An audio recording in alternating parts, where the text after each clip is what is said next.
On January 26, 1700, one of the biggest earthquakes in history hit off the coast of the United States. It had a magnitude of 9, which puts it in the top 10 most powerful earthquakes ever recorded. This earthquake triggered a huge tsunami and changed the coastline all the way from southern British Columbia down to northern California forever. Back then, the area wasn't very populated, but thanks to some clever research, scientists figured out exactly what happened that day by looking at old geological records, tree rings, and even some history from Japan. On the same day as the earthquake, a massive tsunami also hit Japan's eastern coast. For a long time, no one connected the two, but in the 1980s and 90s, researchers realized the tsunami in Japan had been caused by the earthquake in the Pacific Northwest. They were also able to pinpoint the exact day, January 26, 1700. They even found old trees in coastal Washington that had all perished around the winter of 1700, which matched up perfectly with the timing of the earthquake. The earthquake came from the Cascadia subduction zone, a fault where the Juan de Fuca plate slides under the North American plate. This fault stretches about 700 miles, from northern Vancouver Island in British Columbia to Cape Mendocino in California. The pressure from the moving plates builds up over time, and eventually, another big, devastating earthquake will hit the same region. It's just a matter of time. By looking at the geological records, past tsunami deposits, and signs of land level changes, scientists can figure out how often these huge earthquakes happen. Emergency planners have been preparing for the next big quake, often calling it the big one. Scientists believe earthquakes in the Cascadia subduction zone happen every 200 to 1,000 years. And since the last major one was over 300 years ago, the Pacific Northwest is definitely due for another. When it happens, the earthquake is expected to be as big as the one from 1700. But this time, it'll affect around 15 million people. The devastation will be severe. Buildings will collapse, roads and runways will crack, and bridges will fall.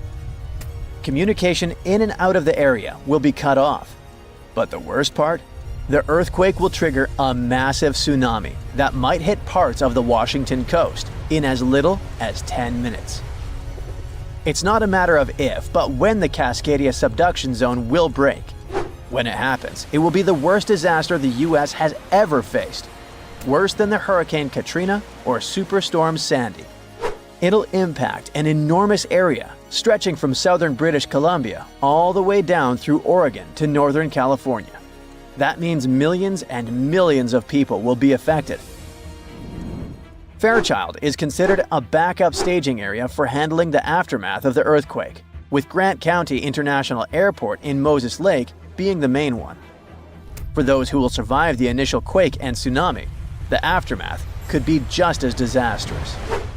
Aftershocks will follow, and transportation will be a mess. Roads will be damaged or completely blocked, airports will shut down, and most of the main routes, like Interstate 5, will have bridges destroyed. This means food and water supplies will be cut off, and it will be incredibly difficult for help to get in or for people to escape. Gas pipelines will most likely be damaged too, and restoring them could take anywhere from a few days inland to weeks or even months along the coast. Power outages will be widespread within 100 miles of the coast throughout the entire Pacific Northwest. And water could be out for 3 to 7 months. Even telecommunications will be down for 2 to 3 months across the Pacific Northwest, Alaska, and even parts of East Asia. The good news for eastern Washington is that it will mostly avoid the worst of it, thanks to natural barriers between the west and east sides of the state. The tsunami may hit the Columbia River Gorge, but it will lose energy quickly because of a sandbar under the river. The Cascade Mountains will absorb much of the earthquake's impact, so the east side won't feel it as strongly. And since eastern Washington won't get hit as hard, it'll be up to them to handle the aftermath of the quake. That means helping western Washington, taking in refugees from the areas that got destroyed, and delivering supplies to where they're needed. Scientists have looked at other major 8.0 to 9.0 magnitude earthquakes like the ones in Chile in 1960, Alaska in 1964, and Sumatra in 2004, and Japan in 2011. These kinds of quakes can shake the ground for anywhere between 6 to 10 minutes, and that's a long time for the ground to be shaking. Such quakes are super intense because they happen close to Earth's surface, so it's not just a quick shake. It's a long, strong one that can cause a lot of damage. If the Cascadia earthquake and tsunami were to hit tomorrow, over 13,800 people could lose their lives, and about 107,000 people could be injured. The economic toll in Washington, Oregon, and California could top 70 billion. To put that into perspective, we can compare these numbers with some other major earthquakes.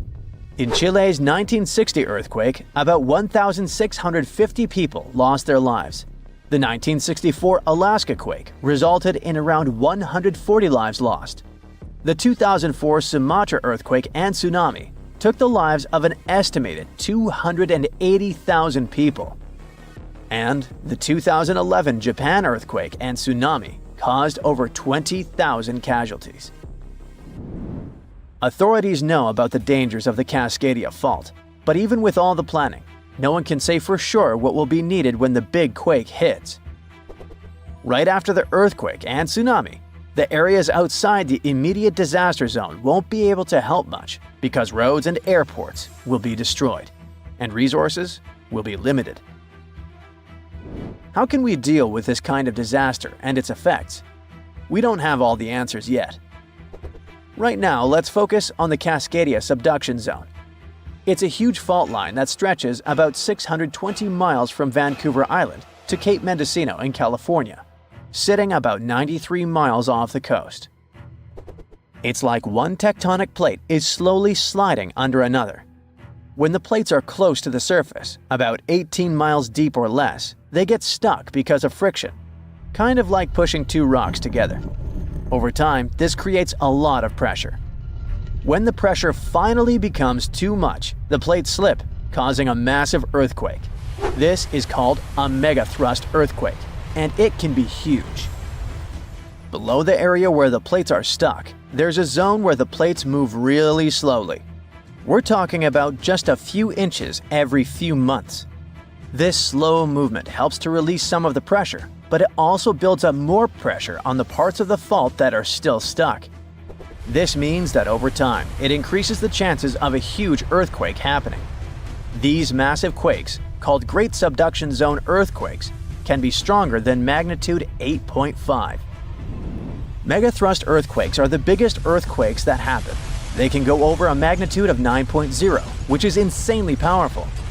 Just to put it in perspective, a magnitude 9.0 earthquake releases 1,000 times more energy than a 7.0 and a million times more energy than a 5.0.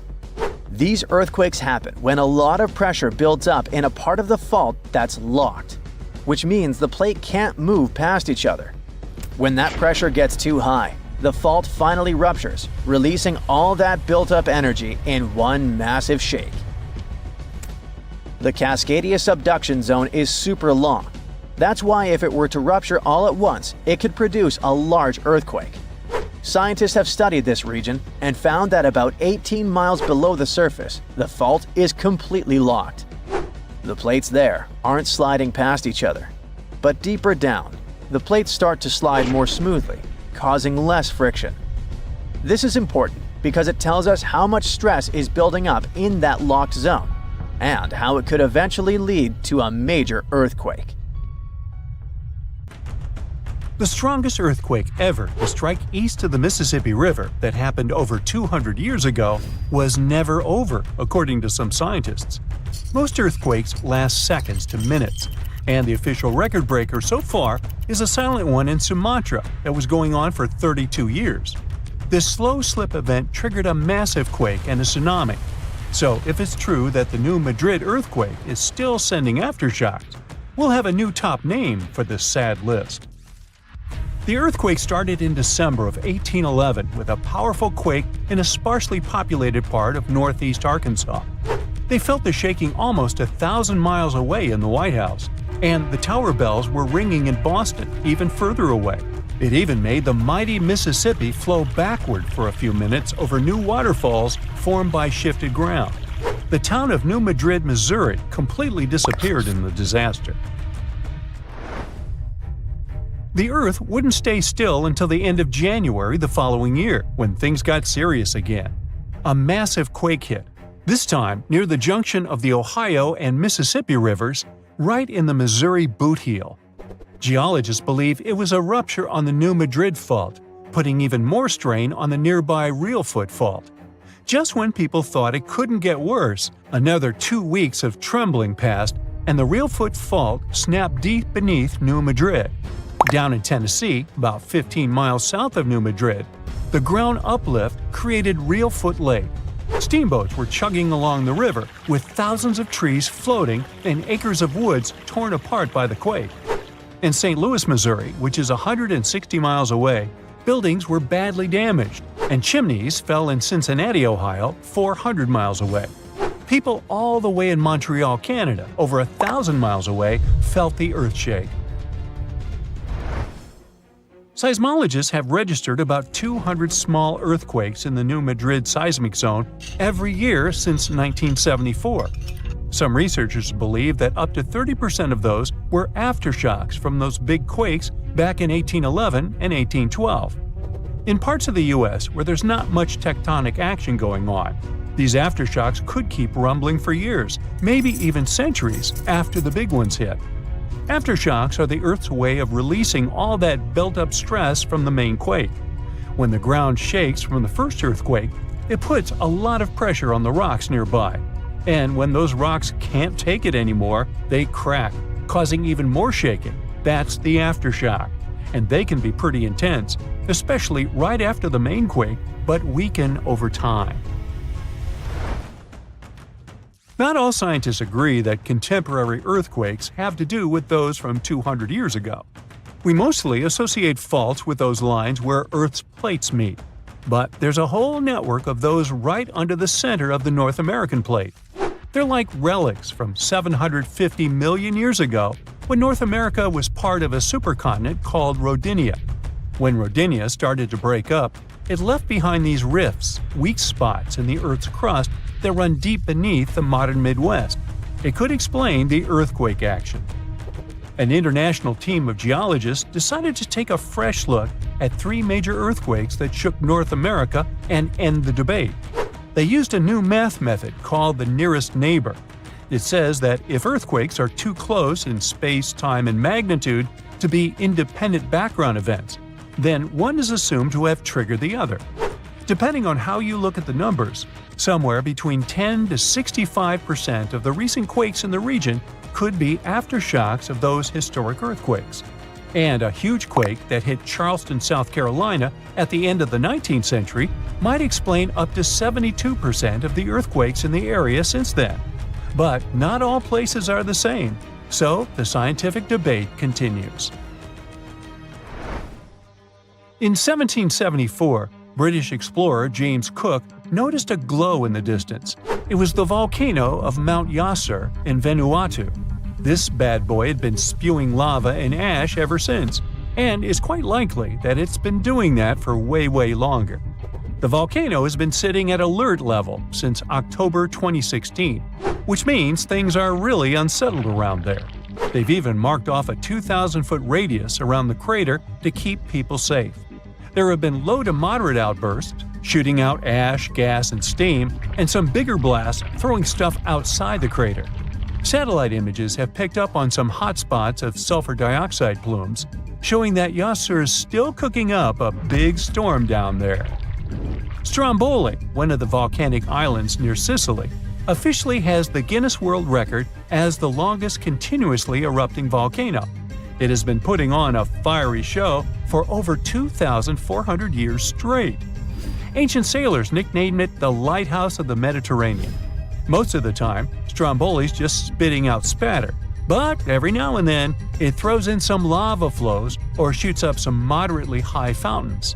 Sometimes you might even catch a glimpse of steam-driven outbursts. Over 200 million years ago, the world went through a major makeover, with not one, not two, but 4 massive volcanic eruptions changing the game. It all happened in Rensselaer, a large chunk of island that used to be a supermassive volcano stretching across what's now British Columbia and Alaska. This volcanic activity might have helped dinosaurs grow from cat-sized critters into giants we saw in Jurassic Park. It kicked off a 2-million-year rainy season. It made the whole world hot and humid, and the dinos just loved it.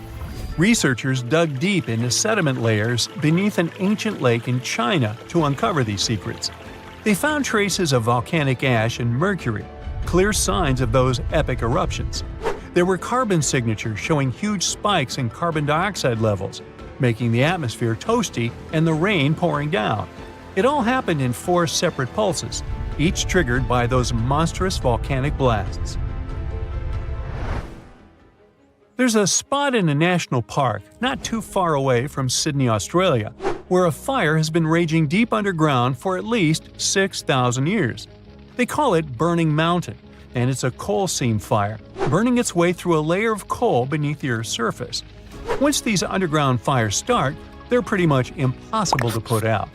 This ball of fire is up to 30 feet wide and extremely hot, but there's no flame, it's smoldering. The fire has been creeping along at a pace of about 3 feet per year. A local farmer first spotted it in the 19th century and thought it was a volcano. The people who have lived here for ages believe this place is sacred. They've used it for cooking and crafting tools, and tell that it started from a widow's tears or the torch of a hero. But experts think it could have been a lightning strike or coal heating up like a summer barbecue from the interaction with oxygen. Some say it might have been burning since before the dinosaurs roamed the Earth. No one knows exactly how long this mountain will burn or in what direction it'll move.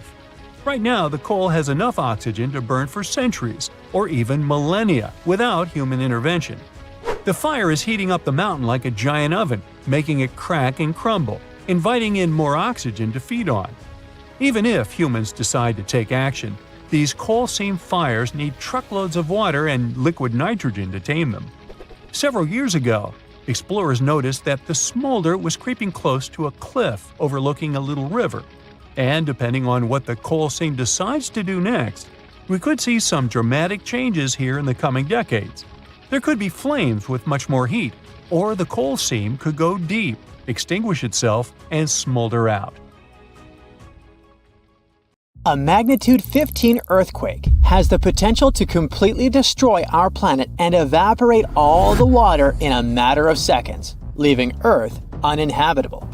Over 500,000 earthquakes happen annually, but none have a magnitude of 15. 90% of quakes occur in the terrifying Ring of Fire zone located around the Pacific Ocean. The ground there is like jello. It shakes almost constantly. The most powerful earthquake to have ever struck Earth had a magnitude of 9.5. That much power can lengthen or shorten the day. But there's probably an earthquake in the confines of your own home now caused by a speck of dust landing on a table. But it has a power of negative 15 magnitudes. Earthquakes happen when tectonic plates move. They're like Lego pieces that are not properly secured, and when they move up, down, or hit one another, the ground also moves, triggering earthquakes. This tectonic energy acts like a battery. It stores energy for a long time, up to 500 years. When this stored energy is released in a sudden burst, the consequences are horrifying. Even the strongest structures submit to this relentless force that leaves a trail of destruction in its path. In some instances, earthquakes can even trigger tsunamis, amplifying the chaos. Such a crazy amount of power can split the ground open and cause severe damage. The strength of an earthquake is measured by the Richter scale, but now it's being replaced by the moment magnitude scale. When there's an earthquake, we hear about how strong it is. It's usually from 1 to 10. Luckily, we haven't had a Richter scale earthquake yet. The most powerful earthquake to have ever happened in modern history occurred in Chile in the 60s. It was around 9.5 on the Richter scale, and it altered Earth's rotation and messed up the length of the day by around 2 milliseconds. It also triggered a massive tsunami and affected a vast area of 155,000 square miles. The Richter scale doesn't actually have a limit. Still, anything above 25 doesn't need measuring, because if that ever happened, we would simply turn into dust, and nobody would care to measure this disaster. As we said, the strongest earthquake had a magnitude of 9.5. If this magnitude had been just 0.5 stronger, it would have created a ruptured line 2,174 miles long. That is almost 7 times the size of Wyoming. A magnitude 11 earthquake would create a crack halfway around the world. Massive tsunamis would hit coastal areas, destroying everything, and Earth would get into a massive environmental crisis. If you love hiking, you would have new mountains to explore, created by the terrifying earthquake. Even the temperature would increase because of volcanic eruptions and the resulting greenhouse gases. It would turn our planet into a hot oven. The safest places would be far away from any buildings, seas, oceans, and mountains where there would be a low chance of a landslide. Countries unprepared for earthquakes would be totally destroyed, and cities would turn into piles of rubble and dust. Going up on the Richter scale would only make things worse. But don't worry, an earthquake of that power is impossible. Earth's crust doesn't have enough energy to produce such earthquakes. But there is something that has much more power and can produce mega earthquakes. Asteroids are powerful enough to destroy our planet, as we all know from the dinosaur era. That asteroid was around 6 miles long, and it caused massive damage to the planet. It triggered earthquakes that shook the ground constantly for months. These terrifying quakes were about 50,000 times stronger than the Chile earthquake. They also triggered a tsunami that was 30,000 times more powerful than the Indian Ocean tsunami. And the latter was one of the most devastating tsunamis to have ever struck Earth. The earthquakes caused by the asteroid had a magnitude of 11, making it the most powerful and scariest natural disaster ever. And let's hope it stays that way. The Indian Ocean tsunami affected only certain areas of the world. Meanwhile, the asteroid tsunami affected every part of the world and had 33-foot-tall waves. Even if you had traveled to the most remote place on Earth, you wouldn't have been able to hide from this Grim Reaper. A 15-magnitude earthquake wouldn't be 15% stronger than the Chile earthquake. The scale doesn't work like that. It would be around 100 million times more powerful than a 9.5 magnitude quake. It could make all the water on Earth evaporate, leaving us devastated and without any H2O to survive. All ecosystems would collapse. All food chains would be broken. And only some super strong bacteria would probably survive the impossible.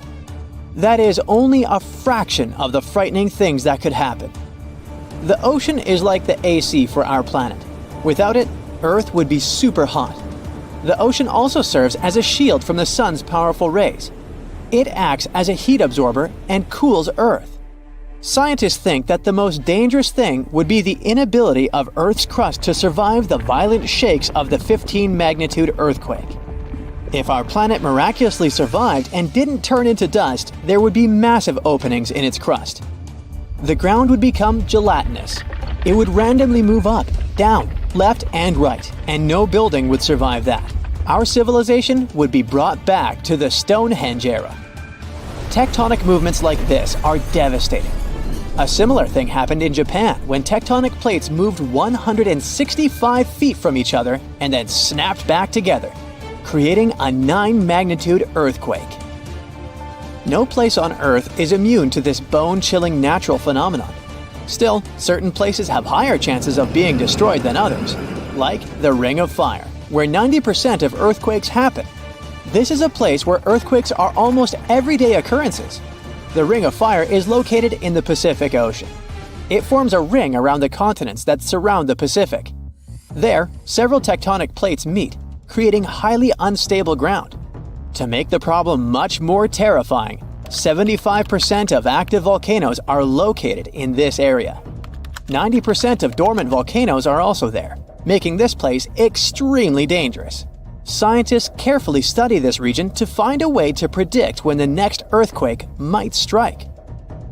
The Ring of Fire is not the only place at risk of earthquakes. In California, along the San Andreas fault line, two tectonic plates have been storing power for more than 200 years. The San Andreas fault is 715 miles long and has the potential for a massive earthquake. This region has its fear of violent earthquakes like the one that happened in San Francisco in 1906. It had a magnitude of 7.8 on the Richter scale. Scientists' predictions are terrifying. They say that the chance of a 6.7 magnitude earthquake is very high in the area. If all hell starts to break loose, you should know how to survive. Avoid anything that might fall on you, like windows, closets, or unstable ceilings. The official phrase from emergency experts is drop, cover, and hold on. Stay low to the ground. Hide under something stable like a table, and remain there until the shaking stops. Make sure to stay in your shelter for another minute or two, just in case there are aftershocks or loose debris. Use your nose and smell for gas. If you do smell it, don't turn the lights on or do anything that might ignite it. Stay strong and be safe. So, since 2000, the world has been hit with more than 1,700 earthquakes with magnitude greater than 5. Many happened around the Ring of Fire, located around the Pacific Ocean. In North America, the biggest threat is the San Andreas fault line, which can create an earthquake of a magnitude higher than any other, earning it the spine-tingling nickname, the Big One. The potential destruction of California is a terrifying prospect that could have unimaginable consequences. But the Big One is just the beginning of what's to come. Bad news! Scientists have predicted an earth-shattering event that will occur in 2030. Like it or not, there's a 70% chance that we'll experience the Big One, and it will be an earthquake with a magnitude of 6.7. The San Andreas fault line will cause the Big One, but what is scary is that we can't predict it. On the other hand, a massive earthquake occurs every 100 years. This means there's always time to prepare for a natural disaster. If we traveled back in time, we'd see a few significant earthquakes like the ones that wiped out San Francisco and Fort Tajon. Buildings made a long time ago are not quake-proof. They will collapse. Even if they survive, you should not enter them. But buildings are not the most dangerous part. You should watch out for electrical lines and gas pipes. Your hill house might be lovely, but it is extremely unsafe. During quakes, the hill can turn into a massive landslide that will destroy everything in its path. Say goodbye to road trips because all the roads will be ruined. You should have some spare water and food since you won't be able to go to the supermarket. This disaster won't be cheap. It will cost the U.S. around $200 billion to recover from the quake. At least the earthquake will not trigger tsunamis. But there's something it can cause more damage than the big one. The notorious Cascadia subduction zones start in California and ends up all the way in Vancouver, Canada. The San Andreas fault line is nothing compared to this zone. It can wipe the whole coast off the face of the Earth, an example of hyperbole. Subduction zones are tectonic plates forced to be one under the other and constantly pulling apart. One is called the North American Plate and the other is the Juan de Fuca Plate. Zones like these are not to be messed with, since they are terrifying hotspots for earthquake activity and extremely dangerous because they cause massive underwater quakes. But they are underwater, so what can they do to us? Well, they can cause giant tsunamis, flooding cities, and destroying the coastline. Right now, the most active zone is the Ring of Fire. The Cascadia zone might be less active, but it is like a sleeping beast that can wake up and destroy everything in its path, causing a groundbreaking earthquake. The last time all this stress was released was in the year 1700. Unlike the San Andreas quake, this one will cause massive tsunamis and much bigger shocks. Let's hope you'll be camping in an open field at that time, because most buildings and bridges will likely be destroyed. Also, be ready for the aftershocks, as they'll be devastating. Nature won't be spared either. Landslides will change animals' habitats. Even our homes will be changed forever. Luckily, there is a light at the end of the tunnel, and scientists are doing everything they can to ensure our safety. New rules are implemented. Every new building must be able to withstand massive shocks. They're developing modern warning systems, and every new infrastructure must follow strict quake-proof guidelines. The Juan de Fuca and the North American plates are locked together, but they won't stay like that forever. When they unlock, get ready for a massive shake. The closer you are to the epicenter, the more damage you'll experience. But even if you are lucky to be far away, you may still feel the ground shaking for some time. Now, if we compare the Cascadia subduction zone and the San Andreas fault, we'll see how much more dangerous the Cascadia zone is. In 1994, there was an enormous 6.7 magnitude earthquake in the Northridge area, close to the San Andreas fault. Sadly, many people didn't make it, and some were injured. Back then, buildings were not strong and earthquake-proof, and many of them were damaged.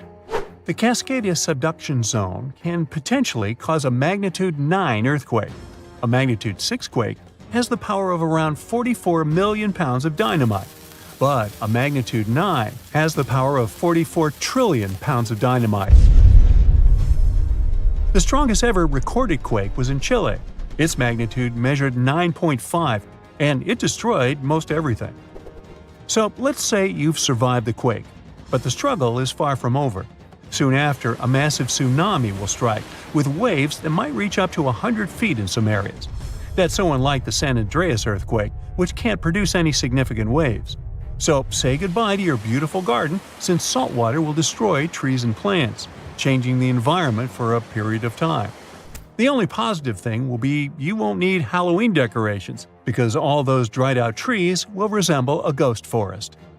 The combination of waves, quakes, and the sheer size of the area will make this natural disaster much more dangerous than any caused by the San Andreas fault or the so-called Big One. A quake similar to this happened around 300 years ago. Many more have been recorded in the past 3,500 years, proving that they continually occur every 400 to 600 years. So, technically, we have around 100 to 300 years before the next big one hits. We still have no idea how exactly the Cascadia subduction zone works, because we discovered it in 1970. This zone is super scary because it can cause big earthquakes. It was found by accident when researchers studied the Ring of Fire. They wanted to know if this area had caused any trouble in the past years, and the proof was under their noses. In Washington, there is a horror forest where nothing has been growing for years. When researchers tested the soil, they found a tremendous amount of salt. They put 2 and 2 together and concluded that a massive tsunami had been the reason. Experts still didn't know when the forest was destroyed. But Japan kept records of a gigantic earthquake that had a similar effect. It was the one that happened in the year 1700. There is a 1 in 3 chance that the next one will occur in 2050. You must know how to survive the Canadian earthquakes and make it out unscathed, so listen carefully. Those who live in this area have almost no experience with earthquakes like this one. Surviving the quake is relatively easy, but the tsunami coming afterwards is the real danger. After the shake, find the highest ground and go there. Only bring the essentials, like food and water. Yeah, leave your baseball card collection at home. After the first hit, don't try to go down. Seismologists say that most likely there will be a few more waves, and they have proven this. On the 22nd of May, 1960, seismologist Jerry Eston and his 4 friends went to Hawaii to see an expected tsunami that was to happen around midnight. They set up their gear on Wailuku Bridge with an escape route planned. This bridge had been destroyed in the previous tsunami, but the new one was much taller and better. After midnight, the water was 4 feet above the average level. The second wave hit a half hour after midnight, and the water rose another 9 feet by 1 a.m. The water started going down and dropped by 7 feet, but the horror was far from over. Next, they saw a wave that was around 20 feet tall. This shows us that tsunamis are unpredictable, and we should listen to experts to stay safe. Around 2,500 years ago, an earthquake completely changed the course of one of the largest and most famous rivers on the planet, the Ganges. Now, it's normal for rivers not to sit in one place, so if you live next to one, it could also just disappear without a trace or flood the whole city one day.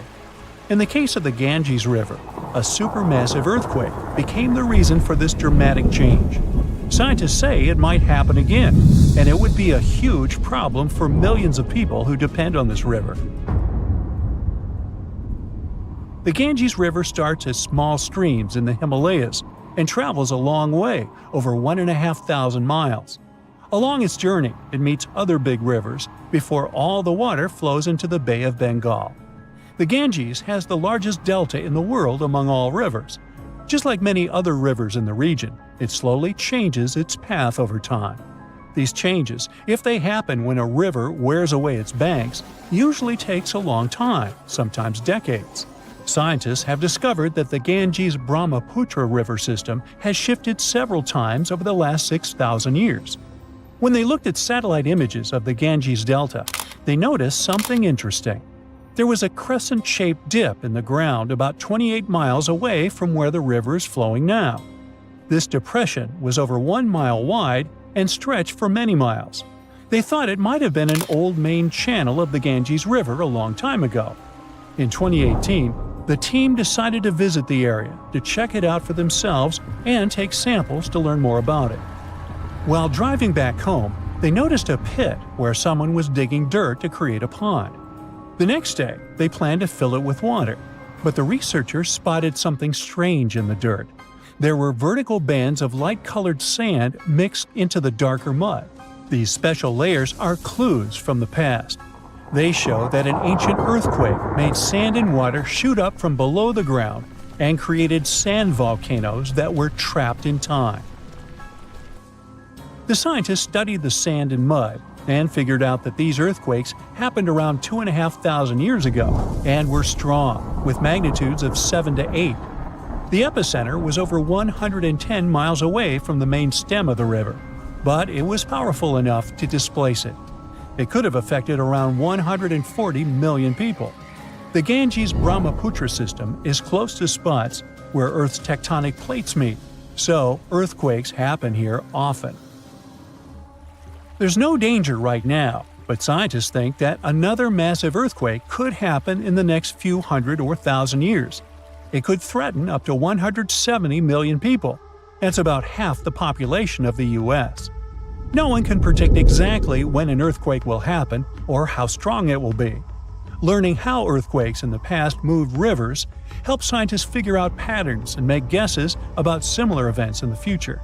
This knowledge could help us prepare better and create safety plans before another big earthquake strikes. Now, the Ganges isn't the only river at risk. The Yellow River, the Irrawaddy River, and rivers in the United States like the Klamath and San Joaquin all face similar dangers. The mighty Mississippi River has also switched its path many times over the last 7,000 years. Right now, there's a huge system of dams and barriers called a control structure in central Louisiana. This structure's job is to stop the Mississippi from spilling over its banks and joining a nearby river. But scientists think that, in theory, these barriers wouldn't handle megafloods. So the Mississippi could break free and change its course again. This would cause massive problems, especially in southern Louisiana. One of the recent examples when a river changing its course caused disaster was the Kosi River in India. In August 2008, over just a few days, the river's path shifted by almost 60 miles, which is a huge change. Floods happen in some parts of the state rather often, but they hadn't seen such strong ones in over 50 years. They affected around 1,000 villages and 3 million people, and about 1 million people had to be evacuated to safety. Since many of these people hadn't faced floods in so long, they weren't ready to handle it quickly. It caused even more damage to their homes and lives. Scientists have been trying for decades to figure out what exactly makes rivers suddenly change their course. A new study explains that two things work together to make a river to do it. This process is called avulsion. First, there's the setup, which is like building up tension before something big happens. Over time, sediment, sand, dirt, and other stuff carried by the river gets deposited in certain places. It either raises the river above the land around it or makes a nearby slope steeper than the river's current path. Then there's the trigger, which is like the final straw that makes everything happen. This trigger could be a big flood, an earthquake, or even something like a pile of logs blocking the water. Now, researchers looked at satellite images of about 170 cases of avulsion from the past 50 years. They noticed these events happen most often near river mouths and near mountains. Rivers were about 3 times more likely to change course in these places than in the areas between them. They also studied 58 river channels in detail, using super clear maps to measure super elevation. That's how high the river is compared to the land around it. They also measured slope advantage. That's how steep a new path might be compared to the river's current one. They found that near mountains, rivers often pile up so much sediment that they become super elevated and spill over. But near river mouths, like in deltas, rivers need a steep slope advantage to break through the mud and form a new path. These two factors work together like a seesaw. If one is stronger, the other doesn't need to be as strong for an avulsion to happen. To figure out where a river might go if it changes course, the researchers created a smart computer algorithm. This tool uses maps to measure the terrain's steepness and the river's flow to predict where the river might move. They tested it on 10 past avulsions, and it correctly guessed the path every single time. Scientists hope they could use these findings to protect people living near rivers from sudden floods. Rivers changing course played a big role in creating one of the first organized administration systems in the world. Scientists found clues for this in the territory of ancient Mesopotamia. This name means the land between two rivers, and it was between the rivers Tigris and the Euphrates. People living there relied on these rivers for water, food, and transportation. Scientists wanted to figure out how these sudden changes in these rivers affected ancient people. To do this, they used 2 kinds of maps. The archaeological maps show how ancient cities grew over time, including what types of buildings people built. Certain buildings, like big palaces or city walls, could show when each city first had an organized administration. The second kind of map showed where the Tigris and Euphrates rivers flowed long ago. They often shifted, sometimes slowly, and sometimes very quickly and dramatically. Around the year 5000 BCE, Mesopotamia started to become drier and farming became harder. Farmers had to grow their crops near rivers, where they could use the natural floods to water their fields or dig little channels to bring river water to their plants. Because farming was so important, towns and cities grew near the rivers too, so people could stay close to their food. But when a river suddenly changed its course, people didn't give up. They worked together to dig long canals to bring water from the new river path back to their fields.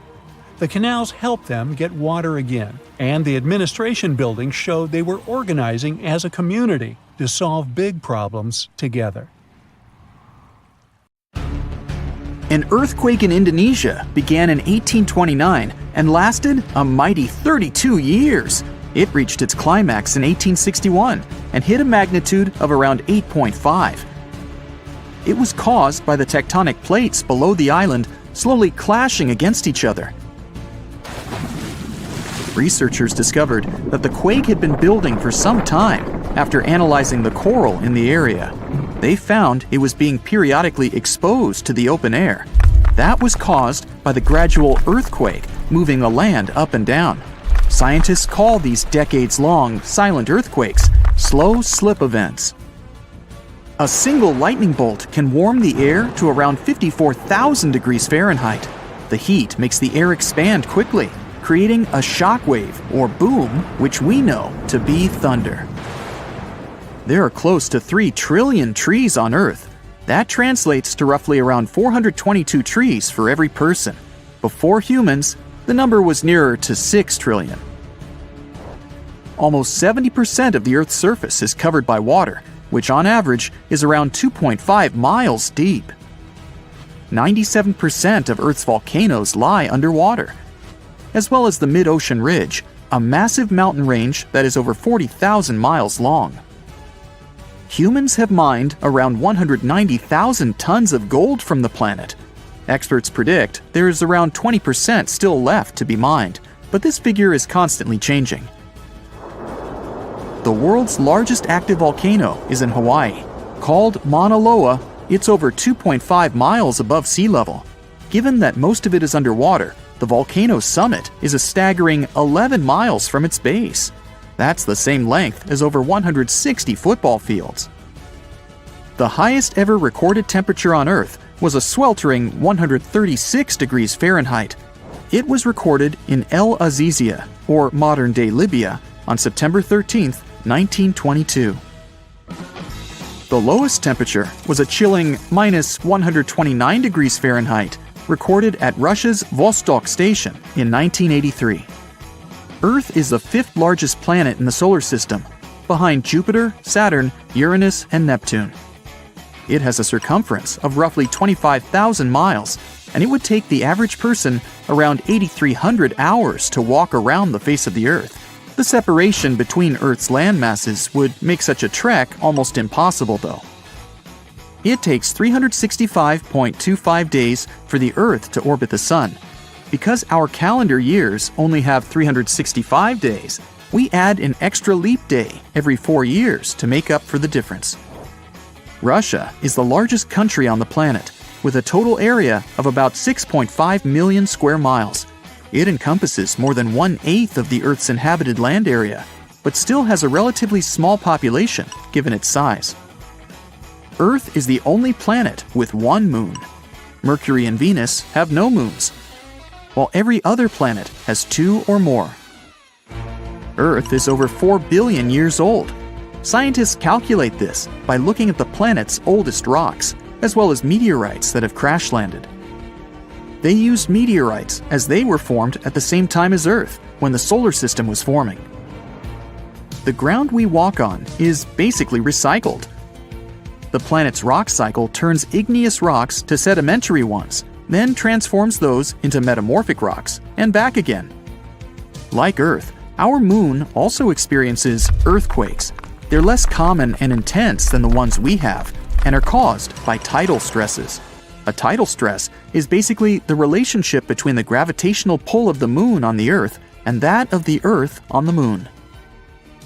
Despite being the fifth largest continent, Antarctica holds 70% of the planet's fresh water and about 90% of its ice.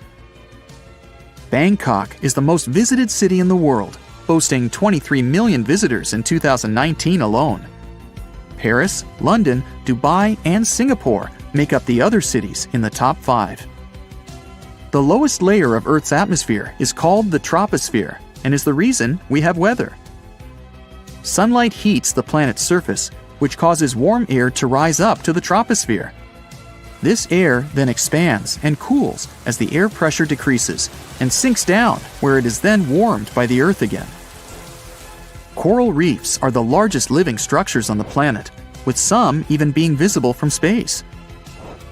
Coral reefs hold the most species per area of any of Earth's ecosystems, even more than rainforests.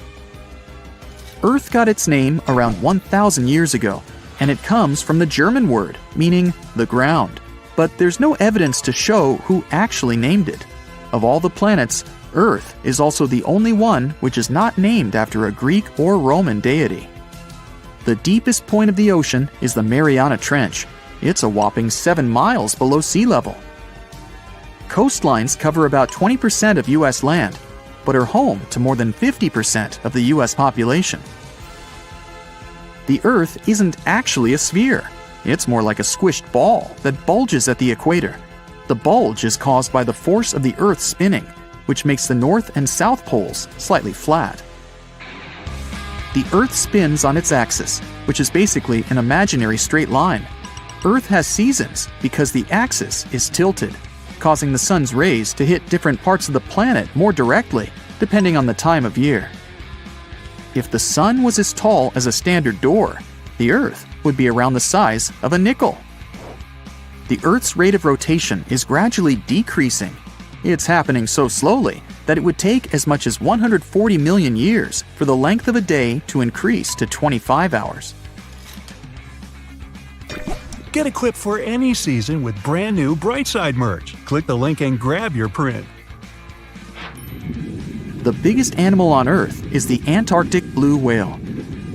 It can reach lengths of 100 feet and weigh up to 400,000 pounds, which is around the same as 33 elephants. The temperature at the center of the Earth is around the same as the surface of the Sun, at almost 10,000 degrees Fahrenheit.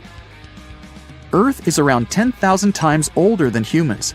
Earth is around 4.5 billion years old, whereas humans have been around for, at most, 450,000 years. There are around 34,000 known species of fish. The actual number is way higher though, as a whopping 95% of our oceans still haven't been explored. America's Route 66 is longer than the journey to the Earth's core. The distance to the core is roughly 2,000 miles. Route 66 is almost 2,500 miles. The Earth is made up of three main components: the crust, the mantle, and the core, which is divided into the outer core and the inner core. Scientists have estimated that there are around 8.7 million species on the planet.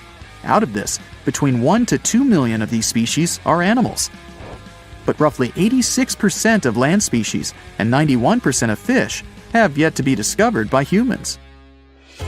Ancient astronomers used to think that the Earth was the center of the universe. For 2,000 years, they believed the Earth to be static, while other bodies traveled in orbit around us. In 1543, Copernicus published his sun-centered model of the solar system.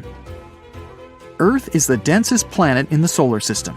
The density varies across its different crusts, but the planet's average density is just over 3 ounces per cubic inch. Mount Everest is the highest point on the planet. Its peak is the highest altitude above sea level at around 5.5 miles. Each year, 1 septillion crystals of snow fall on Earth. That's a trillion snowflakes. Snow covers about 31% of Earth's land area each year. Of Earth's water, only around 3% is fresh water. The other 97% is salted. Of that 3%, about 2% is frozen in ice and glaciers. So, less than 1% of the planet's fresh water is actually in lakes, rivers, and underground. The world's largest inland body of water, or lake to us normal people, is the Caspian Sea. It has an area of 140,000 miles squared. The world's deepest lake is Lake Baikal in Russia and is 5,300 feet deep. Earth's atmosphere is roughly 78% nitrogen and 21% oxygen, with small amounts of water vapor, carbon dioxide, and other gases. No other planet is believed to have this much oxygen, which explains why Earth is the only planet where life has been discovered so far. Apart from the Moon, there are 2 asteroids in co-orbital orbits with Earth, sometimes called Earth's second moon. 3753 Cruithne is an asteroid that looks like it's following the Earth in orbit, but it's actually following its own path around the Sun. 2002 AA29 is another asteroid which makes a horseshoe orbit around the Earth that draws it close to the planet every 95 years. Asteroids are a serious, very real danger. Some of them are big enough to cause a lot of trouble if they collide with Earth. One asteroid in particular is making headlines these days. A new study has revealed there's a small chance it could hit our planet during its close flyby in 2029. But the question is unusual. Will the asteroid survive this encounter? Apophis, which got its name from Apep, the Egyptian deity of chaos and disorder, has become one of the most infamous asteroids. Discovered in 2004, this space object is about 1,100 feet wide. It's about the height of the Eiffel Tower in Paris. Because of its size and the close flyby predicted for 2029, astronomers classify Apophis as a potentially hazardous object. Those are asteroids and other space objects that pass close to Earth and are big enough that we really need to pay attention to them. Right now, scientists say the chances of a collision are slim, less than 1 in a billion. So, at the moment, we can probably claim that Earth is out of danger. But the same can't be said about the asteroid itself. When Apophis passes close to Earth in 2029, our planet's gravity is likely to shake it so violently that it may experience something like an earthquake, a cosmic asteroid quake, if you will. The stress from this gravitational force will probably cause parts of the asteroid's surface to crack off and fly into space. And even though this might not be a full-blown disaster and the asteroid won't fall apart completely, it's very likely to lose some material during the flyby. Some of this debris might just stick around in orbit, while other bits could fly off into deep space. Over time, this catastrophe could affect Apophis's rotation, causing it to spin differently or tilt in a way it hasn't before. And this is a phenomenon scientists are really interested in, because it could teach us a lot about how asteroids react when powerful gravity is pulling on them. Now, let's get back to Earth. Well, we haven't left. Anyway, even though the asteroid isn't big enough to wipe out the planet like the asteroid that destroyed the dinosaurs, it's large enough to cause serious damage to a large city if it ever collided with Earth. It could mess with the climate all over the planet, too. At the moment, it looks like the space rock will sail past Earth at a distance of around 20,000 miles. It's still worryingly close, but far enough to avoid a collision. To put it in perspective, that's less than a tenth of the distance between Earth and the Moon. So while Apophis likely won't hit us, this flyby could still cause problems for some of the satellites orbiting Earth. They will be much closer to Apophis than we are. The key point is that we can't rule out a risk of a collision in a few more years. As Apophis gets closer, astronomers will keep a very close eye on its trajectory to make sure it doesn't veer off course due to the influence of Earth's gravity. In fact, this gravitational pull could actually cause some serious changes to the asteroid itself. Now, even though Apophis is not likely to cause a global disaster if it were to hit Earth, the consequences would still be pretty severe. The impact could destroy an entire city, and the resulting climate changes could mess with food production for years. It wouldn't be an extinction-level event, but it would still be a huge deal. Now, Apophis is not the only asteroid we need to worry about. Scientists are constantly on the lookout for other asteroids that could potentially cause harm to our planet. Thanks to new technology, astronomers can now track dangerous space rocks from way farther out in space. One cool new method they're using involves studying meteor showers. These showers are actually caused by long-period comets that have been orbiting the Sun for hundreds or even thousands of years. As these comets pass by, they leave a trail of dust and debris, which can end up creating meteor showers when Earth passes through them. Scientists analyze the properties of meteor showers, like their speed, direction, and where they come from. This can help them trace the particles back to their parent comet or asteroid. It's actually a big deal, because it means we might be able to spot potentially hazardous asteroids long before they get close to Earth. The upcoming Legacy Survey of Space and Time project, which is being run out of the Vera Rubin Observatory in Chile, is going to help astronomers track these space rocks from even farther away. Astronomers are going to create a detailed map of the sky and the regions where meteor showers are most likely to occur. It'll help them predict which asteroids might become a problem for Earth in the future, giving us plenty of time to prepare or come up with a plan. But even now, there are many space rocks that can potentially cause a lot of trouble to our planet. Let's look at some of them. Here's the asteroid Bennu. Astronomers discovered it in 1999. This carbon-rich rock is about 1,600 feet across. It's the height of the Shanghai World Financial Center. Didn't you know that? At the moment, this asteroid is the greatest threat to Earth that we're aware of. But don't panic yet. The collision won't happen for a long time.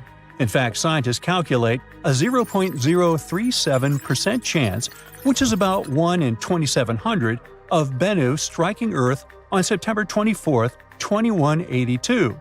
I won't be around then. If Bennu does hit our planet, the impact would release so much energy that it would be enough to cause massive destruction in a large region. But luckily, it wouldn't wipe out the entire planet. Still, if Bennu hit a city, the consequences could be catastrophic. NASA's OSIRIS-REx spacecraft has recently visited Bennu and returned with samples, so scientists are learning more about this asteroid all the time. The next asteroid is another one to keep an eye on. It was first discovered in 1950, but wasn't seen again until 2000. Right now, scientists say there's a very slim chance, 1 in 34,500, that it could hit Earth on March 16, 2880, 800 years into the future. So, am I worried? Nah. If it did strike, it would release so much energy it could lead to a global catastrophe, potentially wiping out humanity. Or not.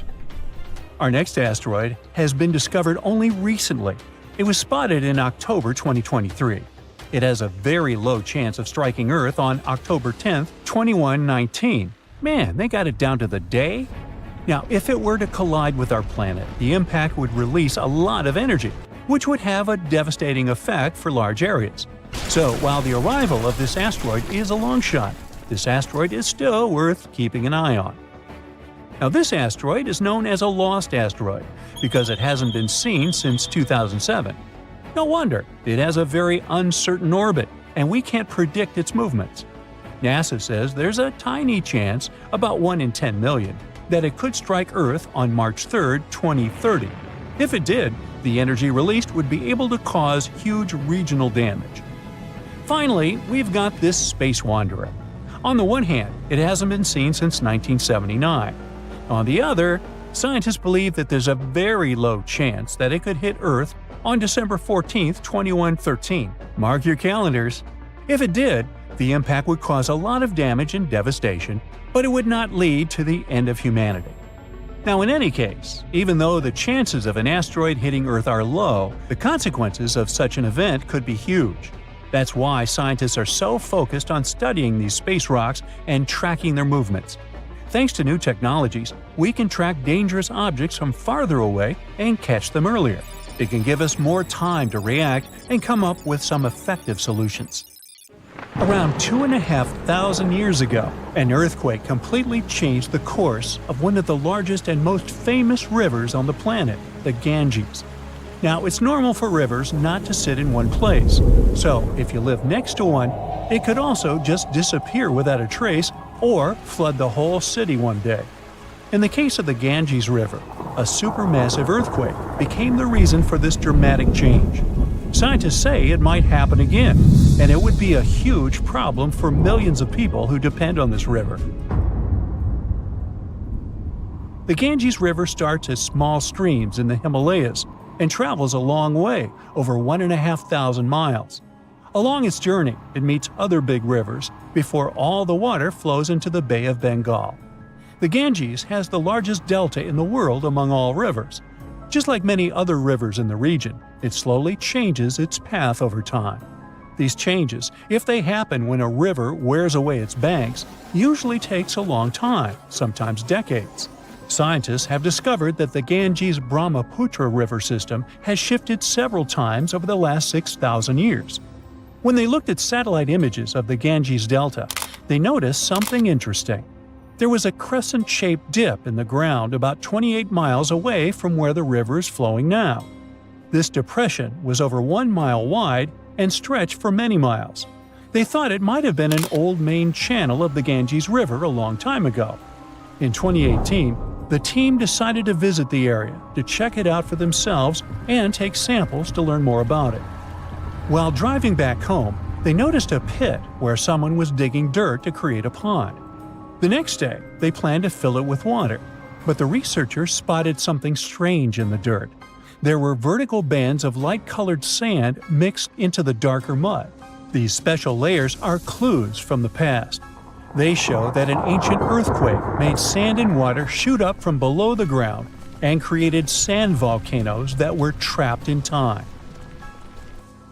The scientists studied the sand and mud and figured out that these earthquakes happened around 2,500 years ago and were strong, with magnitudes of 7 to 8. The epicenter was over 110 miles away from the main stem of the river, but it was powerful enough to displace it. It could have affected around 140 million people. The Ganges-Brahmaputra system is close to spots where Earth's tectonic plates meet, so earthquakes happen here often. There's no danger right now, but scientists think that another massive earthquake could happen in the next few hundred or thousand years. It could threaten up to 170 million people. That's about half the population of the U.S. No one can predict exactly when an earthquake will happen or how strong it will be.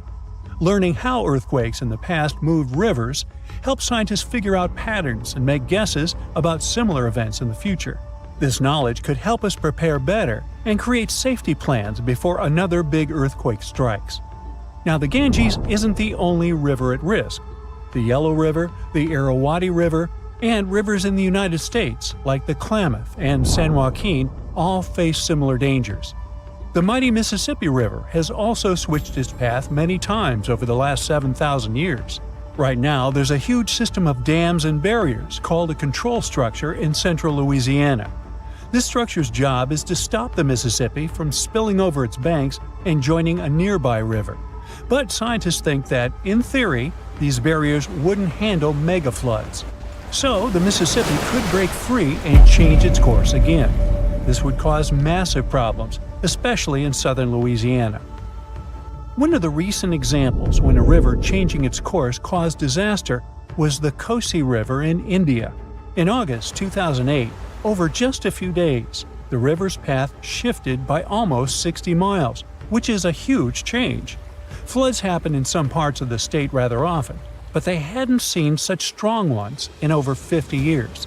They affected around 1,000 villages and 3 million people, and about 1 million people had to be evacuated to safety. Since many of these people hadn't faced floods in so long, they weren't ready to handle it quickly. It caused even more damage to their homes and lives. Scientists have been trying for decades to figure out what exactly makes rivers suddenly change their course. A new study explains that two things work together to make a river to do it. This process is called avulsion. First, there's the setup, which is like building up tension before something big happens. Over time, sediment, sand, dirt, and other stuff carried by the river gets deposited in certain places. It either raises the river above the land around it or makes a nearby slope steeper than the river's current path. Then there's the trigger, which is like the final straw that makes everything happen. This trigger could be a big flood, an earthquake, or even something like a pile of logs blocking the water. Now, researchers looked at satellite images of about 170 cases of avulsion from the past 50 years. They noticed these events happen most often near river mouths and near mountains. Rivers were about 3 times more likely to change course in these places than in the areas between them. They also studied 58 river channels in detail, using super clear maps to measure super elevation. That's how high the river is compared to the land around it. They also measured slope advantage. That's how steep a new path might be compared to the river's current one. They found that near mountains, rivers often pile up so much sediment that they become super elevated and spill over. But near river mouths, like in deltas, rivers need a steep slope advantage to break through the mud and form a new path. These two factors work together like a seesaw. If one is stronger, the other doesn't need to be as strong for an avulsion to happen. To figure out where a river might go if it changes course, the researchers created a smart computer algorithm. This tool uses maps to measure the terrain's steepness and the river's flow to predict where the river might move. They tested it on 10 past avulsions, and it correctly guessed the path every single time. Scientists hope they could use these findings to protect people living near rivers from sudden floods. Rivers changing course played a big role in creating one of the first organized administration systems in the world. Scientists found clues for this in the territory of ancient Mesopotamia. This name means the land between two rivers, and it was between the rivers Tigris and the Euphrates. People living there relied on these rivers for water, food, and transportation. Scientists wanted to figure out how these sudden changes in these rivers affected ancient people. To do this, they used 2 kinds of maps. The archaeological maps show how ancient cities grew over time, including what types of buildings people built. Certain buildings, like big palaces or city walls, could show when each city first had an organized administration. The second kind of map showed where the Tigris and Euphrates rivers flowed long ago. They often shifted, sometimes slowly, and sometimes very quickly and dramatically. Around the year 5000 BCE, Mesopotamia started to become drier, and farming became harder. Farmers had to grow their crops near rivers, where they could use the natural floods to water their fields or dig little channels to bring river water to their plants. Because farming was so important, towns and cities grew near the rivers too, so people could stay close to their food. But when a river suddenly changed its course, people didn't give up. They work together to dig long canals to bring water from the new river path back to their fields. The canals help them get water again, and the administration buildings showed they were organizing as a community to solve big problems together. There is a powerful force hiding underground where tectonic plates meet, and one forces another under it. This happens in the Pacific and Indian Oceans. Strain builds over centuries. The tension is unbearable until the megathrust awakens. The Earth shakes with a magnitude that can exceed 9 points, more powerful than any other earthquake. When the seafloor suddenly gets pushed up fast, it sends a huge ripple across the water, and a tsunami of huge force is out. These waves are called teletsunamis, and they cross entire ocean basins, ready to take over coastlines thousands of miles away. The thrust fault stretches over 600 miles. The Earth is not just shaking, it feels like it's tearing apart. This is the power of a megathrust earthquake. Those caught in its path will have to fight for their lives. Japanese authorities recently had to issue their first ever megaquake advisory. It happened because of a strong tremor on the edge of the Nankai Trough ocean floor zone. In the end, most of the warnings were lifted, and there wasn't much damage from the 7.1 magnitude earthquake. Parts of southwestern Japan started to shake, and the superfast trains in Japan slowed down to stay safe, which made travel slower for everyone. But everyone is staying alert as they know about the risk of a megathrust earthquake that could happen within the next few decades in the Nankai Trough. The tectonic plate under the Philippine Sea is slowly sliding underneath the land where Japan is, moving just a few inches every year. The last big earthquakes from this area happened in 1944 and 1946, both with a magnitude of 8.1. These quakes have caused a lot of destruction in the country. The next megathrust earthquake in the region, if it does happen, could be between a magnitude 8 and 9. Scientists still can't agree on how likely this mega earthquake is to happen, but it could be up to 80% certainty. On the other side of the Pacific, scientists from the U.S. Geological Survey have studied a dangerous area along the U.S. West Coast. It's called the Cascadia Subduction Zone, and it stretches from northern California to northern Vancouver Island in Canada. Over the past 14,200 years, there have likely been at least 30 big earthquakes in this region. One major quake happens every 500 years on average. But for a long time now, Cascadia has been quiet, and it worries scientists. They think this might be because the area is locked, meaning the tectonic plates are stuck together and building up a lot of pressure. Eventually, the part of the seafloor could suddenly break and move by several feet. The shaking would be just 5 minutes, but it would create a powerful tsunami as the seafloor shifts that would last for 10 hours. If it happens, it's going to be the worst natural disaster in the country's history, according to experts. The ground on some inland hills could turn into something like quicksand. This would cause the hillsides to slide and crumble, taking down roads and bridges. Around 620,000 buildings could be badly damaged or even collapse, including about 100 hospitals and 2,000 schools. People in Washington state might have to take care of themselves without help for 2 weeks, finding food, water, and shelter on their own. Scientists are studying slow slip events, where the tectonic plates move very slowly over weeks or months, releasing some energy but not enough to stop a big one. Every time the magnitude of an earthquake goes up by just one number, the energy it releases is 40 times bigger. So we'd need about 1 million small earthquakes every day for 500 years straight to release the same energy as one huge magnitude 9 earthquake. But these small earthquakes might be clues that a bigger earthquake is coming. To better monitor the Cascadia fault, experts are mapping the fault more accurately and adding better monitoring tools offshore. Scientists receive over $10 million to install seismic sensors and seafloor pressure gauges on a fiber optic cable off the coast of Oregon. The goal is to be ready to warn people and potentially save lives when a big earthquake strikes. A sharp megathrust earthquake happened in this part of the world in 1964. It went down in history as the Great Alaska Earthquake and had a magnitude of 9.2. It lasted for more than 4 minutes, making it the most powerful earthquake in the history of the US and North America. The ground shook so hard that it caused huge cracks and landslides.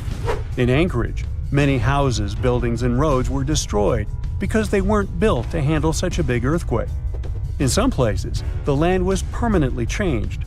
For example, the coastline near Kodiak and Hinchinbrook Island was lifted by 30 feet. In other areas, like Gurwood and Portage, the ground sank by 8 feet. They had to rebuild roads higher so they wouldn't be flooded by the tide. A huge 27-foot tsunami wiped out the entire village of Chiniga. Many coastal towns were heavily damaged, not just by the earthquake, but also by tsunamis and the fires that followed. After the main earthquake, there were thousands of smaller aftershocks for months. A moderate earthquake of magnitude 4.4 shook Los Angeles in August 2024. Once it was over, the LA Fire Department checked around the city and didn't find any major damage or anyone hurt. In the nearby city of Pasadena, which is close to the earthquake's epicenter, a water pipe burst inside City Hall and everyone had to leave the building. Thankfully, there was no danger of a tsunami. The best we can do to avoid panic in such situations is to be prepared.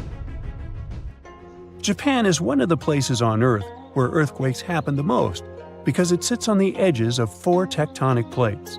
Around 1,500 of these earthquakes each year are noticeable. Because of this, the people in Japan have learned to live with earthquakes. The 1950 law set a rule that buildings should be able to handle earthquakes up to a magnitude 7 without falling apart. An update 30 years later said that buildings should only have minor damage in such earthquakes and still work as usual. But if an earthquake is even stronger, the law says the building's main job is to not collapse and save people's lives. At the most basic level, buildings are made stronger with thicker beams, pillars, and walls so they can handle shaking better. Another technique is placing special pads made from materials like rubber at the base of a building. Some buildings are even built on thick layers of padding that separate them from the ground completely, which helps protect them during an earthquake. A skyscraper might sway back and forth a lot, moving up to 5 feet. To stop it from getting damaged, engineers can add something called dampers every second floor all the way to the top. These dampers are like giant bicycle pumps, but instead of air, they're filled with liquid. When the building shakes, the dampers push against the liquid inside them. Even though the liquid doesn't squish very much, it can still absorb some of the shaking. When they're building tall skyscrapers, engineers try to make the structure as simple and balanced as possible. This means having each floor the same height and placing the support columns evenly. But sometimes, architects who design skyscrapers don't want to make these compromises because they have creative ideas for how the building should look. Then they have to find compromise solutions. For example, Tokyo's Skytree Tower, one of the tallest buildings in the world, is designed in a futuristic style but also includes special features to protect it from earthquakes. It has a central pillar, like in traditional Japanese pagodas, and seismic dampers that help absorb the energy from an earthquake, keeping the building safe. Imagine there is a huge crevice right under your house. What would you do? Probably pick up your belongings and evacuate the structure. This is what happened to one Kenyan back in 2018. A massive crevice formed almost overnight under his home. The man escaped to safety, but the event revealed a deeper issue. Much deeper than most people thought. The crevice appeared after a month of heavy rainfall. This part of the country, west of the Kenyan capital of Nairobi, sits in a seismically active region. The massive hole in the ground was covered with ash from a nearby dormant volcano. The crevice in the ground ran for miles, and it was 65 feet wide in some places. It was as deep as the Hollywood sign is tall. The gaping hole damaged a vital local road. People soon dubbed it the Grand Canyon. But this is no laughing matter. The same thing happened in 2023. Kenya's highway authority had to close the busy road for repairs once again. Preliminary reports showed that heavy rains were the likeliest cause. The rupture itself is part of the Great Rift Valley. It extends from Jordan in the north to Mozambique in eastern Africa. Its total length is nearly 1.5 times the distance from New York to Los Angeles. Rift valleys are located all over the planet. They're lowland places where tectonic plates move apart or rift.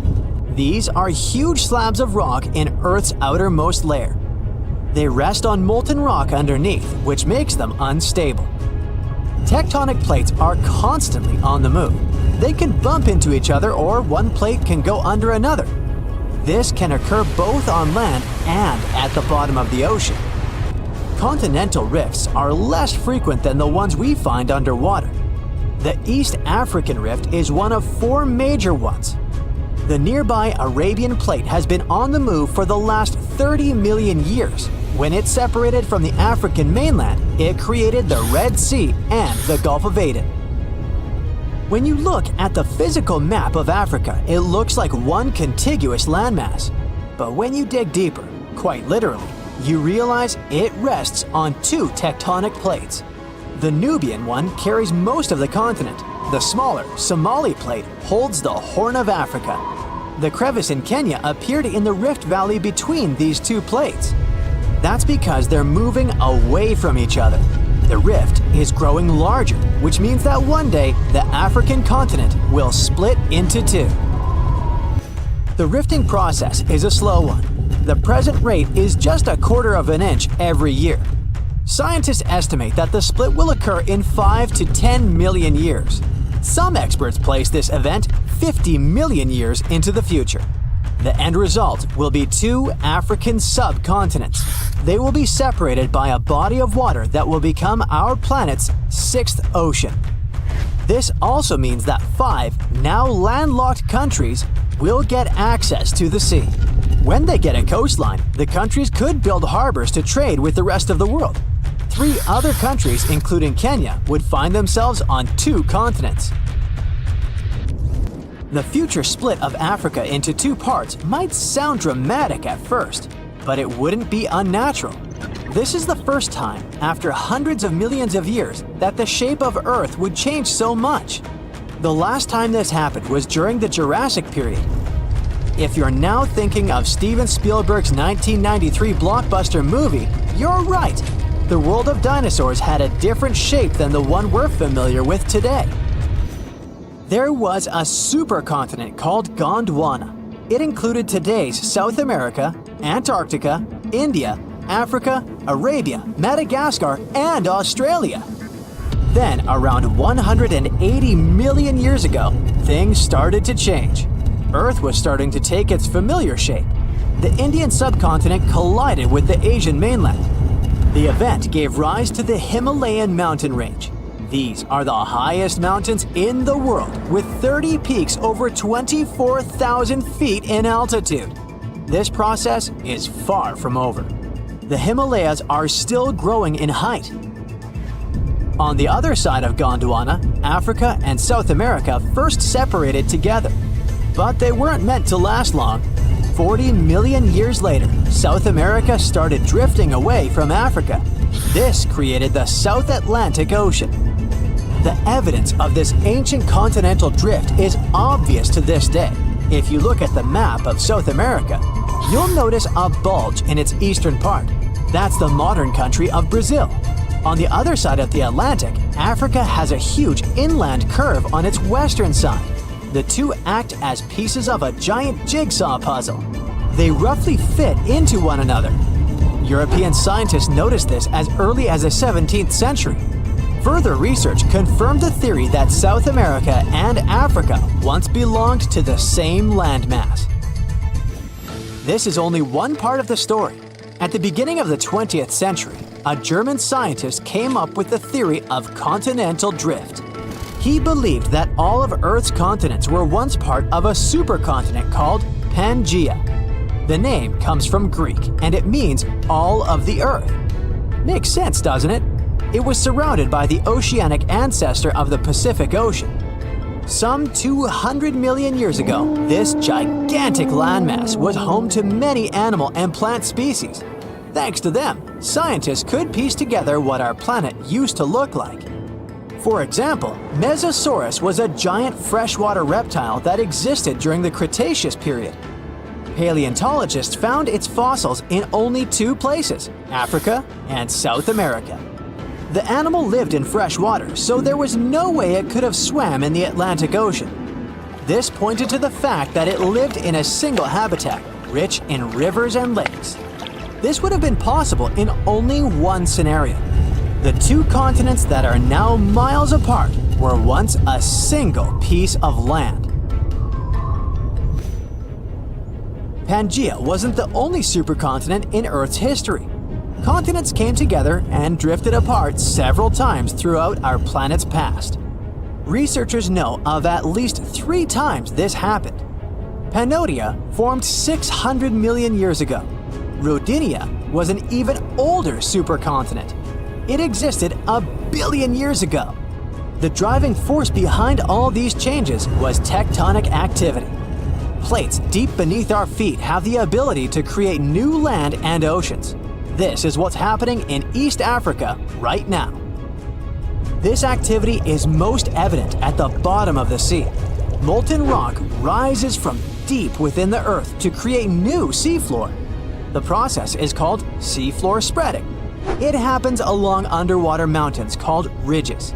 One example is the Mid-Atlantic Ridge. I think you can fairly accurately guess its location. Over time, the seafloor grows wider here. This has an effect on the continents on both sides of the ridge. Seafloor spreading causes continents to move away from each other. Right now, North America is moving away from Europe at a rate of 1 inch per year. This doesn't seem like much, but give it 50 million years and the Americas are gonna bump into the western part of Asia. The two landmasses will form a new supercontinent. Geologists from Yale University have a name for this land, Amasia. Talk about rushing before the ore. They ran a series of computer simulations to see what Earth would look like millions of years from now. The new continent is likely going to form somewhere around the North Pole. But don't go shopping for winter clothes just yet. The time frame for this event might extend to 200 million years into the future. India could split horizontally into 2 parts as it runs into Eurasia. The movement of the Indian plate that includes most of modern South Asia is causing the Himalayas to grow. This process started around 60 million years ago when the plate first bumped into Eurasia. Scientists from the Netherlands have used the power of an AI simulator to see what this region will look like one day. The computer model showed that the Indian subcontinent will merge with the Horn of Africa in approximately 200 million years. The present-day cities of Mumbai and Mogadishu will become next-door neighbors. They will sit along the newly formed mountain chain scientists provisionally named the Somalaya. On the other side of this geological formation, Madagascar will connect with Sumatra, while Calcutta and the island of Mauritius will occupy the same region. Sri Lanka would cease to exist as it becomes part of the Indian mainland. Further to the north, scientists predict that the Himalayas are going to increase in height in the foreseeable future. As the Indian plate continues to mile northward, there will be major changes to the surrounding landscape. The present fault line will drift further south. Tens of thousands of years in the future, there might be no Nepal. The Himalayan range will have expanded sideways to fully engulf the mountainous country. And there may be way more earthquakes in this part of the world because of this movement. Most researchers agree the speed at which India is moving northward into Eurasia is barely 1/10 of an inch every year. Some of them think this is happening because of the plate's buoyancy. It prevents the Indian plate from sinking into the mantle, which gives Tibet its elevated topography. Other scholars believe that the structure is buckling under the pressure. The process resembles what happens to a sheet of paper when you push it horizontally against a wall.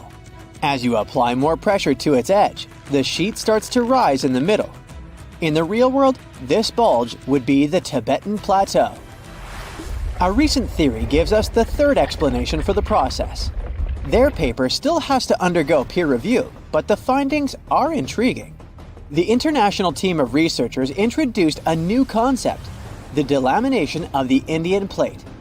This term simply means the separation of layers in a material that is supposed to be bonded together. Think of a sandwich that has cheese and ham slices between two buns. Take one of those layers out of the sandwich and you get delamination.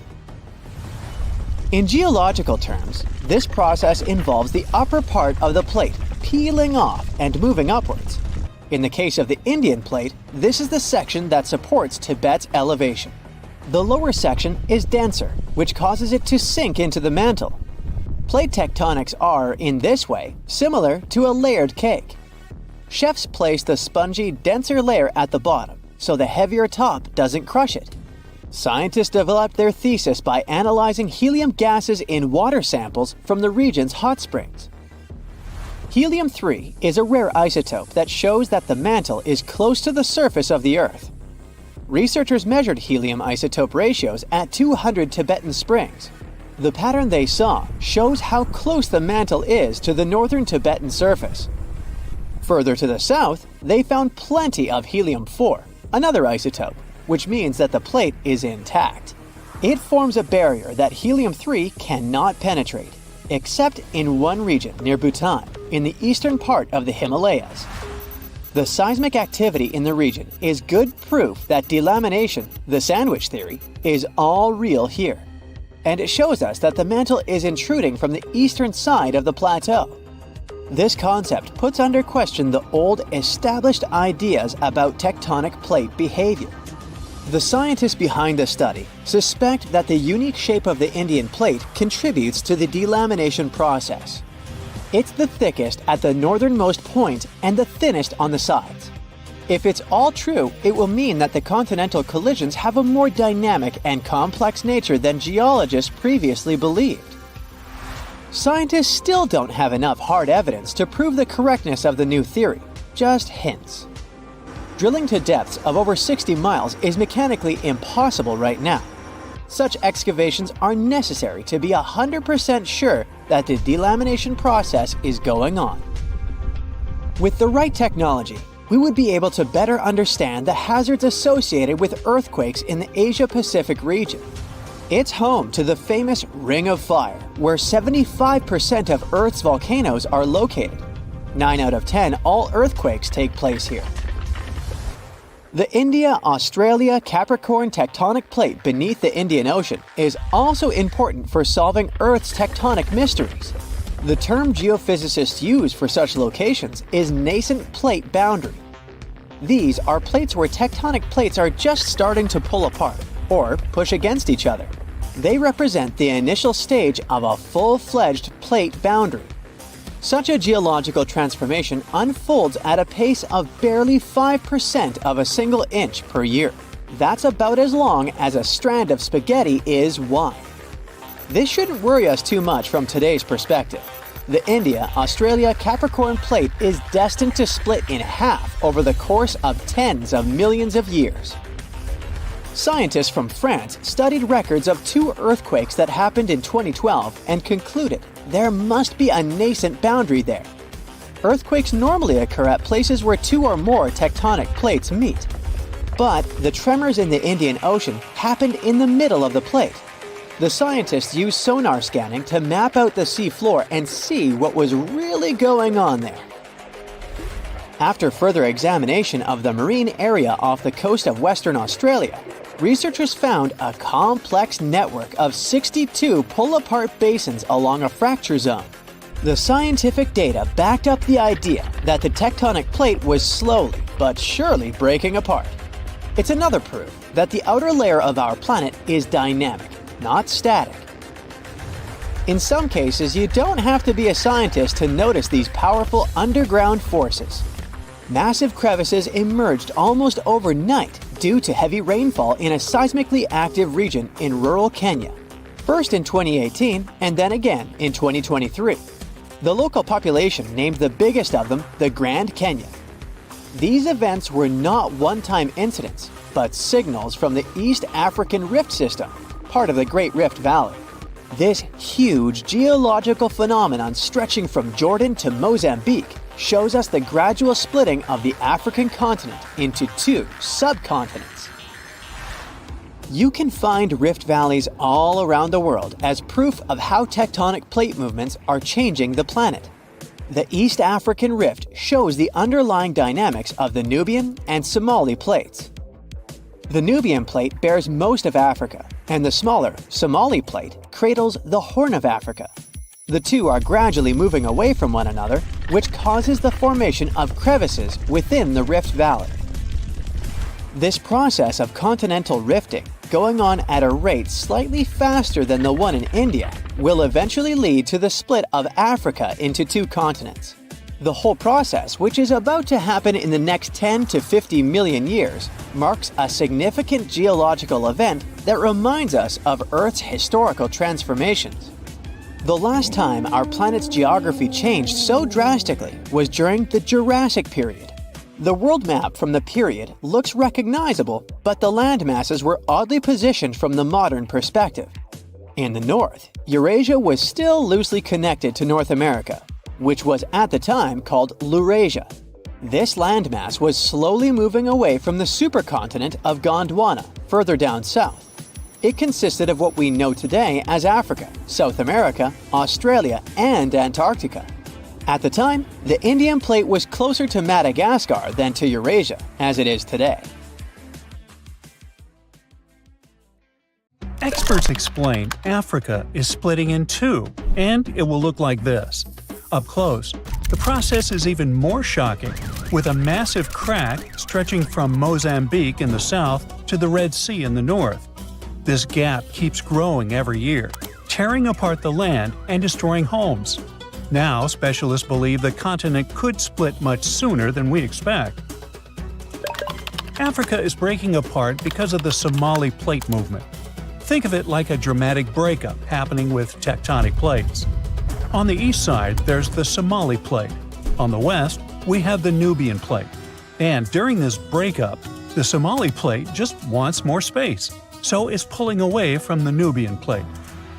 This movement is forming the East African Rift, a region where tectonic plates are splitting apart, magma keeps rising from deep below, and a bunch of active volcanoes are being born. So this place is hot, with daytime temperatures that can soar to 130 degrees Fahrenheit, and at night they cool down to 95 degrees. Inside this hot zone, we have the Afar Triangle, also known as the Afar Depression, and its geology is fascinating, as the rifting process is causing valleys, faults, and deep cracks to form in this region. Take, for example, this massive 35-mile-long fissure in Ethiopia's desert. It's also so wide that a person can easily fit inside of it. But what's scary is this crack keeps getting bigger, growing about a half an inch every year. The Nubian and Somali plates moving apart could also lead to a new ocean forming in Africa. This type of process isn't something new. About 150 million years ago, when dinosaurs were still around, a similar tectonic shift created the Atlantic Ocean. The continents were once all clustered together, but when a rift formed in what was Pangaea, it started pulling them apart, splitting the east and west hemispheres. So, a similar thing is happening with this gap in Africa. At some point, experts say the waters of the Indian Ocean might flood the East African Rift Valley, eventually creating a sixth ocean. Now, it's a pity you won't be able to swim in its waters during your lifetime, though. According to geophysicist Ken McDonald, who specializes in tectonic faults, this dramatic rupture could happen in 1 to 5 million years. Trust me, that's considered fast in geologic terms, and way sooner than most experts thought. Now, even though you won't get to watch Africa breaking apart, people there will still see and feel the signs.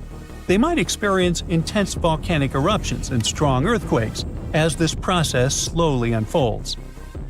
One example is related to that scary crack in Ethiopia's desert we mentioned earlier. The fissure was created in 2005, after the area was hit by 2 volcanic eruptions and 163 earthquakes, each with a magnitude greater than 3.9. A crack this deep and long on Earth usually takes centuries to form, but in this case, it unfolded in just a matter of days. That's how powerful this event is.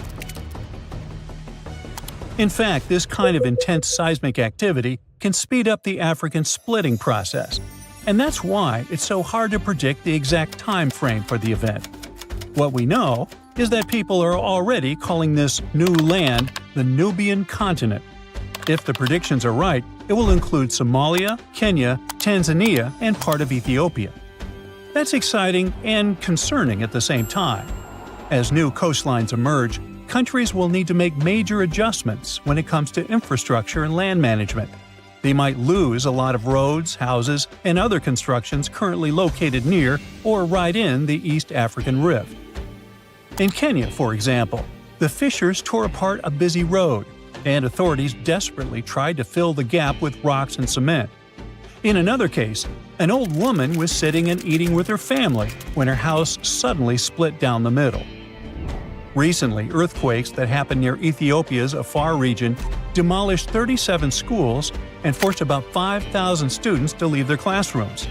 Unfortunately, stories like this could become more common over the next few years.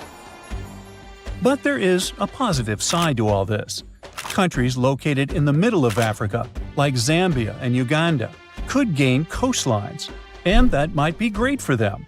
Having a coast means they would get access to new trade routes, opening fresh economic opportunities. Plus, think about the tourism boom. With all those newly formed paradisical beaches, these countries could become the next big gateway spot for travelers. The local ecosystem in this newly created ocean will change as well, and new marine species may emerge. So let's look. This is the path where the rift is most advanced right now. I mean, we expect this is where Africa will eventually get separated. But things could get a little more complicated. Some time ago, Michael Daly, a geologist at the University of Oxford, suggested that this rift could extend further west. And some new evidence backs up his theory, pointing out that the crack could extend south through Botswana's heartland into South Africa, and west through Namibia, all the way to the Atlantic Ocean. If these fractures widened into deep cracks, the ocean might come in and fill the gaps. Experts say Africa could split so much that it becomes an archipelago. But then again, we won't see that happening. It will take tens of millions of years for this to play out.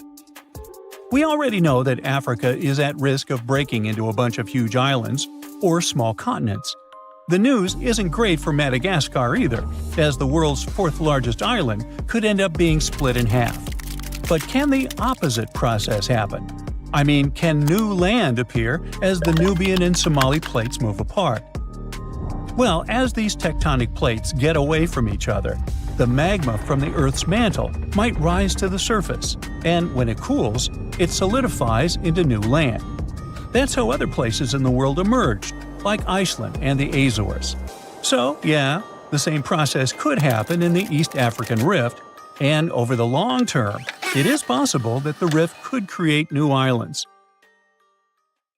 For now, all we can say is that the geology of the Afar Depression is unique.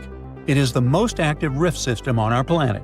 And when I say rift system, I mean a zone where tectonic plates are pulling apart.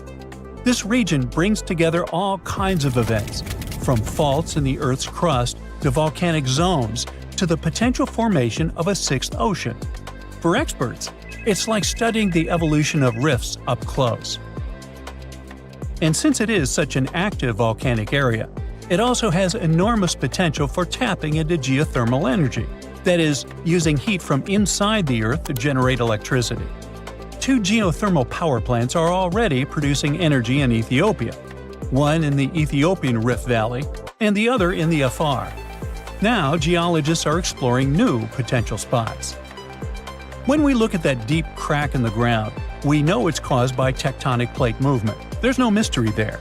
But what we still don't fully understand is why the cracks happen exactly where they do. For example, a crack that opened up in Botswana appeared after a magnitude 6.5 earthquake back in 2017. But the epicenter wasn't in the rift zone, where the plates are moving like we would expect. Instead, it was farther south. Since it's unusual for a rift to happen without volcanic activity, this fact really challenges our traditional ideas of how continents divide. Figuring out why these cracks appear in specific spots is still a missing piece of the puzzle for experts trying to explain how Africa is splitting. Hopefully, we get some answers before the continent turns into a massive archipelago.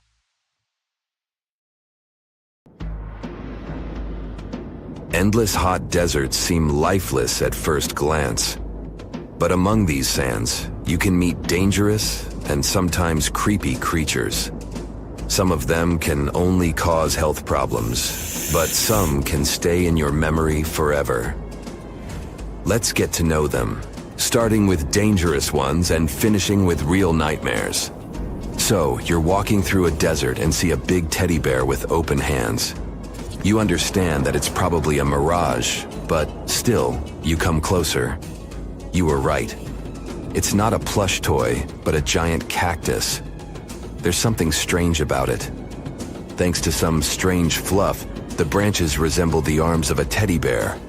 However, this is not fluff, but thousands of thin needles, and they are the reason you shouldn't come closer.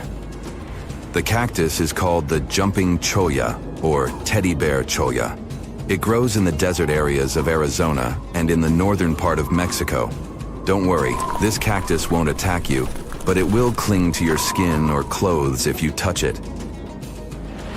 Such a fur coat protects the cactus from animals, creates shade, and saves it from heat. The lateral branches are the most important parts of the plant as they carry out photosynthesis and accumulate a large amount of moisture inside. So, despite all the danger, the cactus can be helpful for desert wanderers. And the danger here is needles. If you look closer at them, you will see they have the shape of hooks. One touch, and hundreds of thorns are already in your finger. It's pretty difficult to get rid of them, and the needles cause unpleasant, painful sensations. But the coolest thing about this cactus is the way it reproduces. The plant clones itself in a new place. When animals and people pass the jumping cholla and touch it, the cactus gives them a small piece of itself, along with the needles. As soon as you throw this piece to the ground, it takes root and starts growing.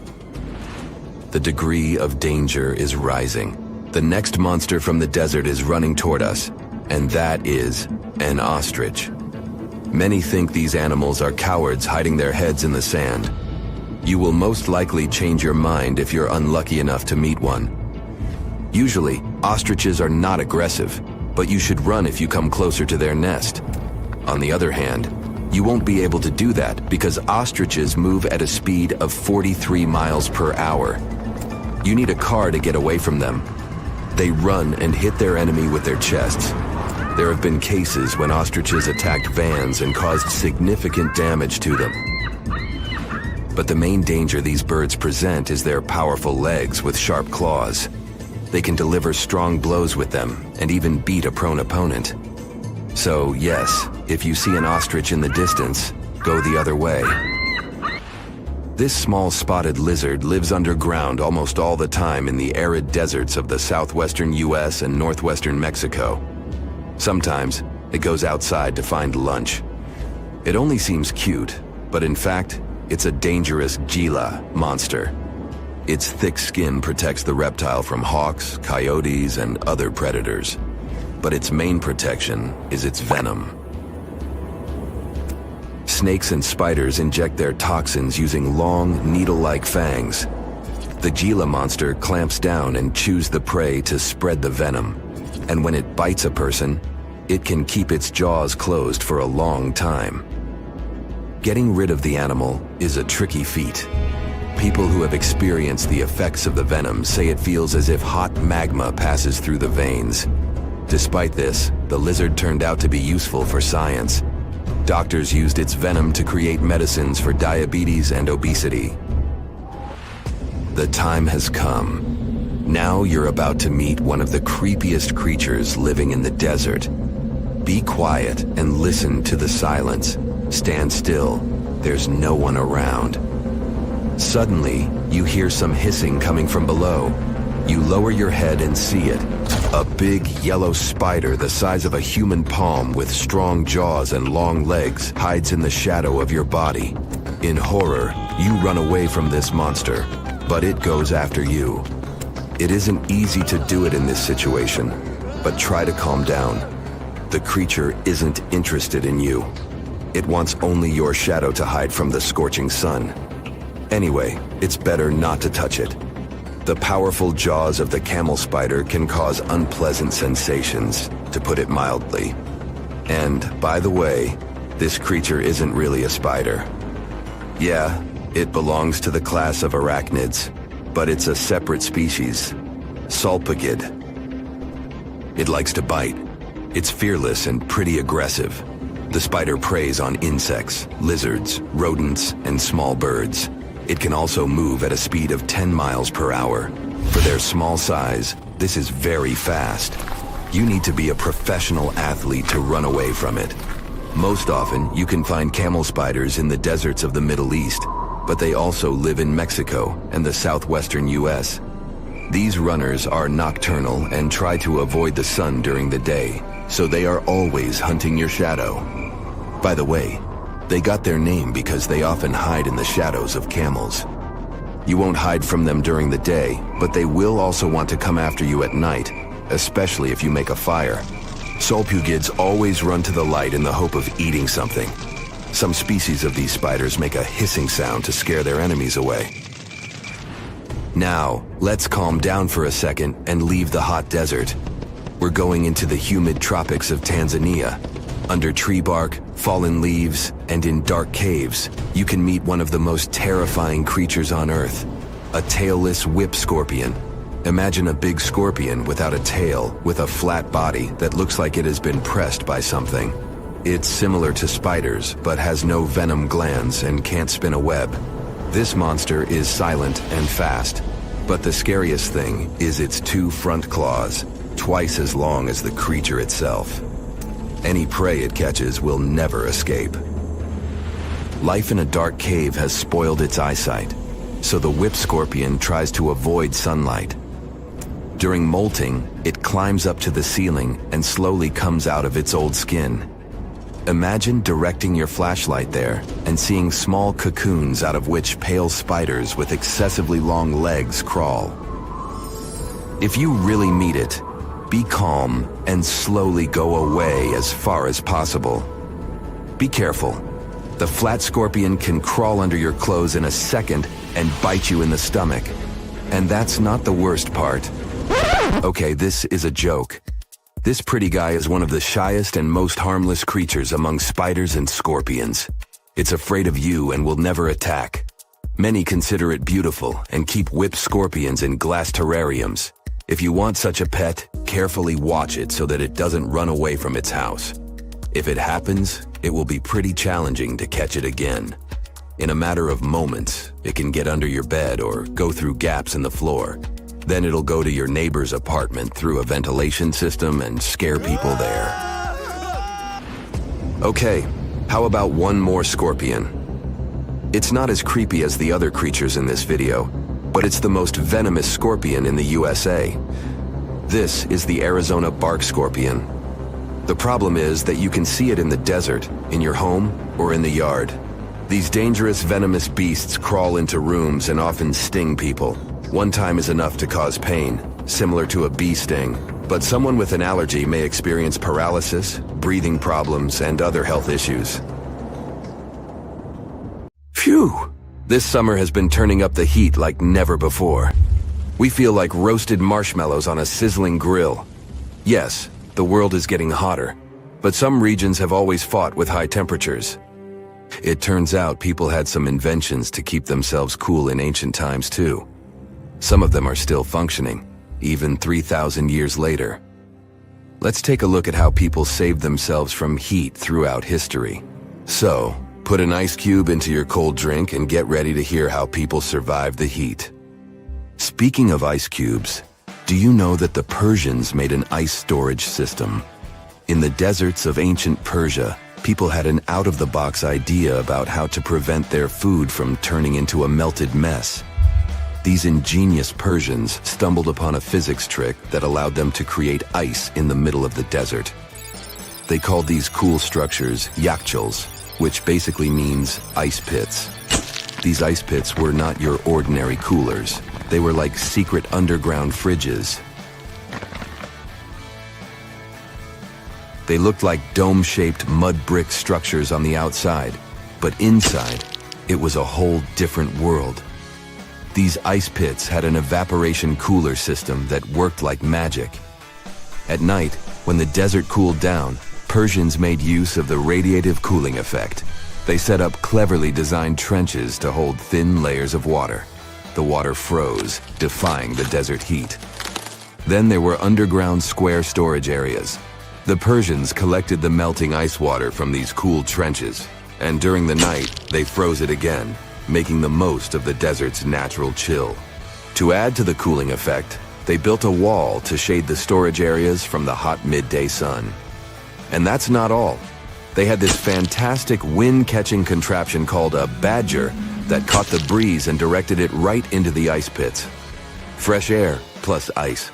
Cool breeze. A winning combo. They even had intricate water channels called qanats to bring water to the ice pits and homes all the way from the nearby mountains. As time passed, these yakhchals faded into history and modern technology took over. But hey, there's good news too. Some awesome folks in Iran are restoring these ancient coolers. So, if you ever find yourself in the desert, don't forget to pay a visit to these marvelous places and witness the genius of the ancient Persians firsthand. Now, I want to focus more on the wind catchers because they don't just help make ice cubes. They actually function as a cooling system as well. Back in the day, those clever architectural wonders were all the rage in places like Persia, modern-day Iran, Egypt, and the Middle East. Imagine tower-like structures with openings at various levels strategically placed to harness the power of nature's breeze. These openings were like magical portals for the wind. They captured those refreshing gusts and guided them right into people's living spaces. Basically, they were natural air conditioners. The breeze would gracefully flow downward, cooling the ground as it danced through the building. The secret sauce lies in the details. The tower's height, the number of sides, the openings, and the positioning of the interior blades. Everything plays its role in how efficiently the wind towers work out. Thanks to these wind catchers, ancient societies could enjoy comfy indoor temperatures without sweating. Can you imagine living in those times? Feeling the gentle breeze whisking through your home, keeping you feeling fresh and chilled out? The Persians are often credited for inventing these awesome wind catchers. But hey, don't forget about Egypt. There, you can find traces of similar structures dating all the way back to 1300 BCE. Yes, the invention of wind catchers may have occurred in ancient Egypt, but Yazid in Iran is the city with the largest number of wind catchers. People wouldn't have been able to live there without these ancient ACs because there was almost no rain in the area throughout the year. Now, let's look at these perforated double-skinned exteriors. Imagine dressing up a building with a fancy perforated screen. It's like giving its exterior a stylish makeover while keeping things chill inside. This genius technique, firstly, scatters the natural daylight, so no harsh sunbeams to blind you. The screen also offers shade like a pro, giving the building's interior a much-needed break from the blazing sun. Think of it as a natural sun hat for your home. Placing this screen about 4 feet away from the outer walls creates a breezy, dreamy hallway for fresh air circulation. And hey, they add a touch of elegance to the building too. These structures are sometimes called jali. Jaipur, India, for example, has an average daytime temperature of about 100 degrees Fahrenheit. So these structures are lifesavers. Jalis come in various forms, crafted from cement, earth, and wood. It's a cultural symbol deeply embedded in Indian architecture. You can find its captivating presence in iconic historical buildings like the majestic Taj Mahal and the Grand Red Fort in Delhi. But hey, it's not just a thing of the past. It's still rocking modern architecture scenes, and its charm has sparked creativity in artists and designers worldwide. It adorns the building's exterior, its cross-section showing a larger opening on the outside and a smaller one on the inside. This is where the Venturi effect steps in to show off its physics prowess. As the air flows through the narrowing passage, it picks up speed, creating a difference in pressure between the inside and outside of the building. Air blowing at a higher speed gets compressed, and when released, it cools down. Mashrabia is a wooden lattice or screen used in the Middle East and North Africa. These decorative wonders are like window blinds, but they do more than just look pretty. They're smart too. They give privacy, shading you from the sun, and let fresh air and light in. Some people also add clay pots filled with water, sand, or damp straw to their designs. As hot air breezes through the holes, it also passes through the pot's porous surface. The moisture inside evaporates, cooling the air. This is a perfect low-cost technique for hot and dry climates. It's eco-friendly, and there's no need for electricity. Now, let's fast forward to today. Designers are getting creative, mixing traditional wisdom with modern tech. At the Al Bahar Towers in Abu Dhabi, they've got it too. Picture over 2,000 hexagonal panels that dance with the sun's movement, providing shade to the building's interior. Water evaporation was another secret weapon for ancient people. Simple, yet super effective. Plus, ancient Egyptians hung wet mats and curtains in doorways. When the air passed through them, it cooled down, providing a relief from the scorching sun. Ancient architects were the masters of maximizing airflow. They knew how to cross-ventilate and let hot air escape while inviting cooler air to the party. Speaking of ancient Rome, bathhouses were the place to be back then. It was like a community hub. People gathered to chat about politics, play sports, and, of course, take a relaxing dip. The frigidarium was the cool spot in Roman baths. After a steamy soak in the caldarium, Romans dashed to this giant pool to chill out. Then in some places, like Cappadocia in Turkey, people went underground to hide from the heat. They carved cozy dwellings in volcanic rock, harnessing the Earth's natural cooling powers. So the lesson here is simple. Architects and designers can create wonders by combining local traditions with smart tech. California's Death Valley boasts the highest officially registered temperature to date, with 134 degrees Fahrenheit in 1913. Meanwhile, Africa's sweltering record stands at 131 degrees Fahrenheit in Kebili, Tunisia, as noted in 1931. In Europe, the highest temperature ever documented reached almost 120 degrees Fahrenheit in Sicily in August 2021. Then, in 2022, the UK had the hottest summer of all time. Mirror check. You've got your beige parka on, your chisel is packed, and your overnight plane ride to Saudi Arabia is booked. You know what this means, right? Unfortunately, you weren't cast in the remake of Dune. It just means that you're ready to go explore the world's largest desert areas in the hopes of uncovering prehistoric secrets about our ancestors. Let's get one thing straight. If you ever thought that deserts were empty spaces, think again. They might be filled with sand as far as the eye can see, but they also hold a lot of history, you know, because before humans settled down in cities and towns, we were nomadic people, and we traveled all around the globe looking for food, water, and shelter. So we had to come up with some interesting stuff to survive. Like this thing that was found in the desert of Saudi Arabia. Do you have any idea what this could have been?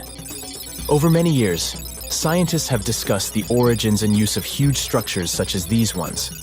It seems our Neolithic ancestors were way smarter than we gave them credit for.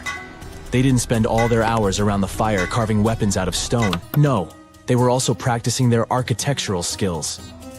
These huge stone structures are called desert kites, because if you look at them from a distance, well, they sort of look like kites.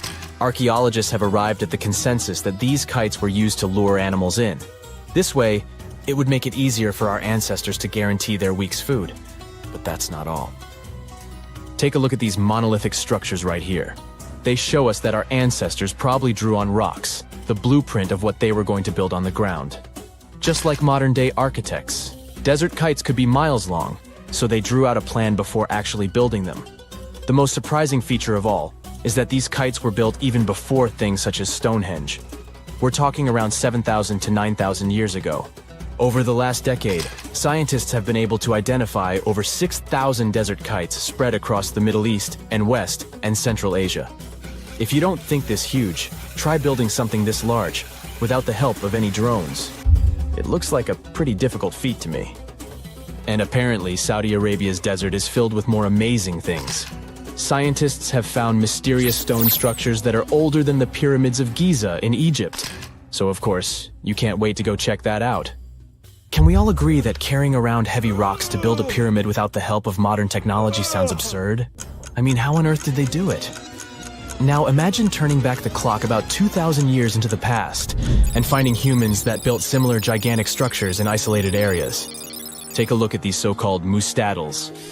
They are rectangular structures built from piled-up stones, found over 77,000 square miles.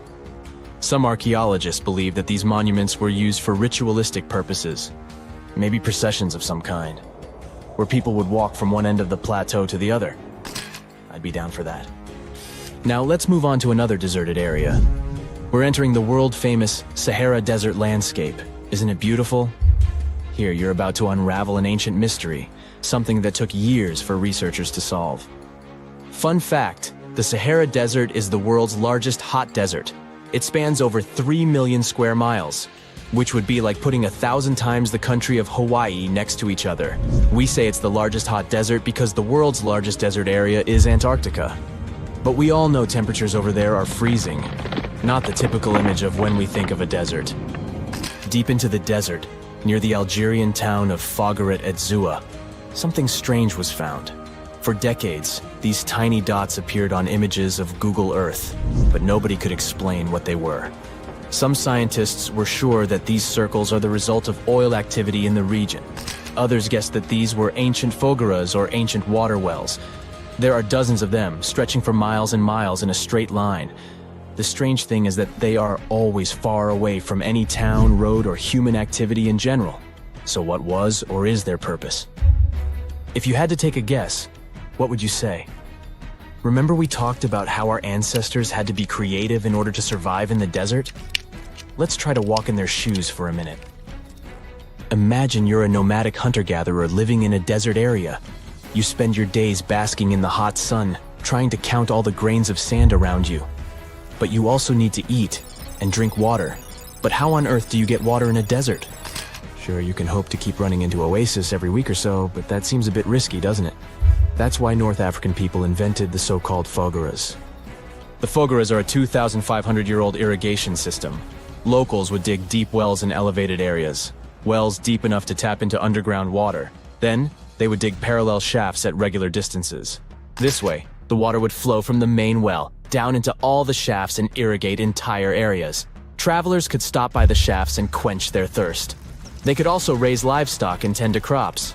Pretty clever, huh? As much as these holes did look like fogeras, a little bit of research would show you that they're not. You see, these shafts were built in a line, and not in a circular shape like the ones we're looking at now. So maybe it has something to do with the second option? Maybe these desert holes were related to oil activity in the region? Let's have a look at the holes up close and personal. From Google Earth, they don't seem that big, but in real life, they are huge craters. The tip to uncovering what they are is hidden beneath the sand. If you were one of the researchers originally uncovering the truth behind this mystery, you would have found something unique hidden in the sand. Old dynamites and vintage sardine cans. Putting the pieces of the puzzle together, scientists found that these sardine cans were a model from the 1950s and 1960s. It seems that entire teams from that decade would camp out while they surveyed the area for oil. And what about the dynamites? These were used for seismic surveying. This is an old technique, used to identify if there is oil and gas beneath the Earth's surface. Still in North Africa, you find out about another desert mystery worth exploring. Near the city of Tiaret, southwest of Algeria's capital, one runs into 13 peculiar monuments. These structures are also called jedars, and yes, I am aware of how much that may sound like a Star Wars reference. They are pyramid-like in their shapes, and as far as scientists know, they were used as final resting places for the people who lived in the region. Can you guess who these were? Most likely the Berber nomads. And since we're talking about ancient stuff, they were probably built between the 4th and 7th centuries CE. Once scientists began to explore the insides of these monuments, they found they were pretty big inside. They found large underground vaults, chambers, and labyrinth-like corridors that gave way to over 20 compartments. It could take you up to 2 hours to walk around in them, and apparently our ancestors also used its walls to depict images of animals and hunting scenes. There's no definite proof of what these jedars were used for, though. This is so neat, huh? I'm sure that our world's desert is filled with many more mysterious things for us to unravel. I guess I'll see you next time so that we can continue our... Okay, let's try something together. Open any world map you have available. It can be the one you find in your bookcase or even an online version. Take a look at the vast area covered by water. That's 71% of the Earth's surface. And all of that is salt water from the world's oceans. There aren't any borders between the 4 oceans we've all come to know, but oceanographers and the world's countries did traditionally split these waters into 4 distinct regions: the Pacific, Atlantic, Indian, and Arctic Oceans. And here comes the big surprise. The scientific community has recently recognized the 5th body of water. It's called the Southern Ocean, and 3 of the 4 original oceans border it. It circumnavigates Antarctica and the lower portion of the globe and reaches Australia and the southern portions of Africa and South America. What makes this ocean so special? How did the scientific community eventually recognize it? And more importantly, what mysterious creatures does it hide? Let's find out. The Antarctic Ocean, or the Southern Ocean, was first mentioned back in 1937 in the 2nd edition of the International Hydrographic Organization's Limits of Oceans and Seas. That's a mouthful. Back then, this organization considered that it was wrong to consider the Antarctic Ocean as its own distinct body of water. Why? Well, because at that time, an ocean was defined as water surrounded by land, and not water surrounding land. However, they reconsidered it in 2000 and voted to include this ocean in the official list. They also decided on the name Southern Ocean over the commonly used Antarctic Ocean. Finally, the organization concluded that the ocean should be considered as ending at the 60th parallel south latitude. But how old is this ocean?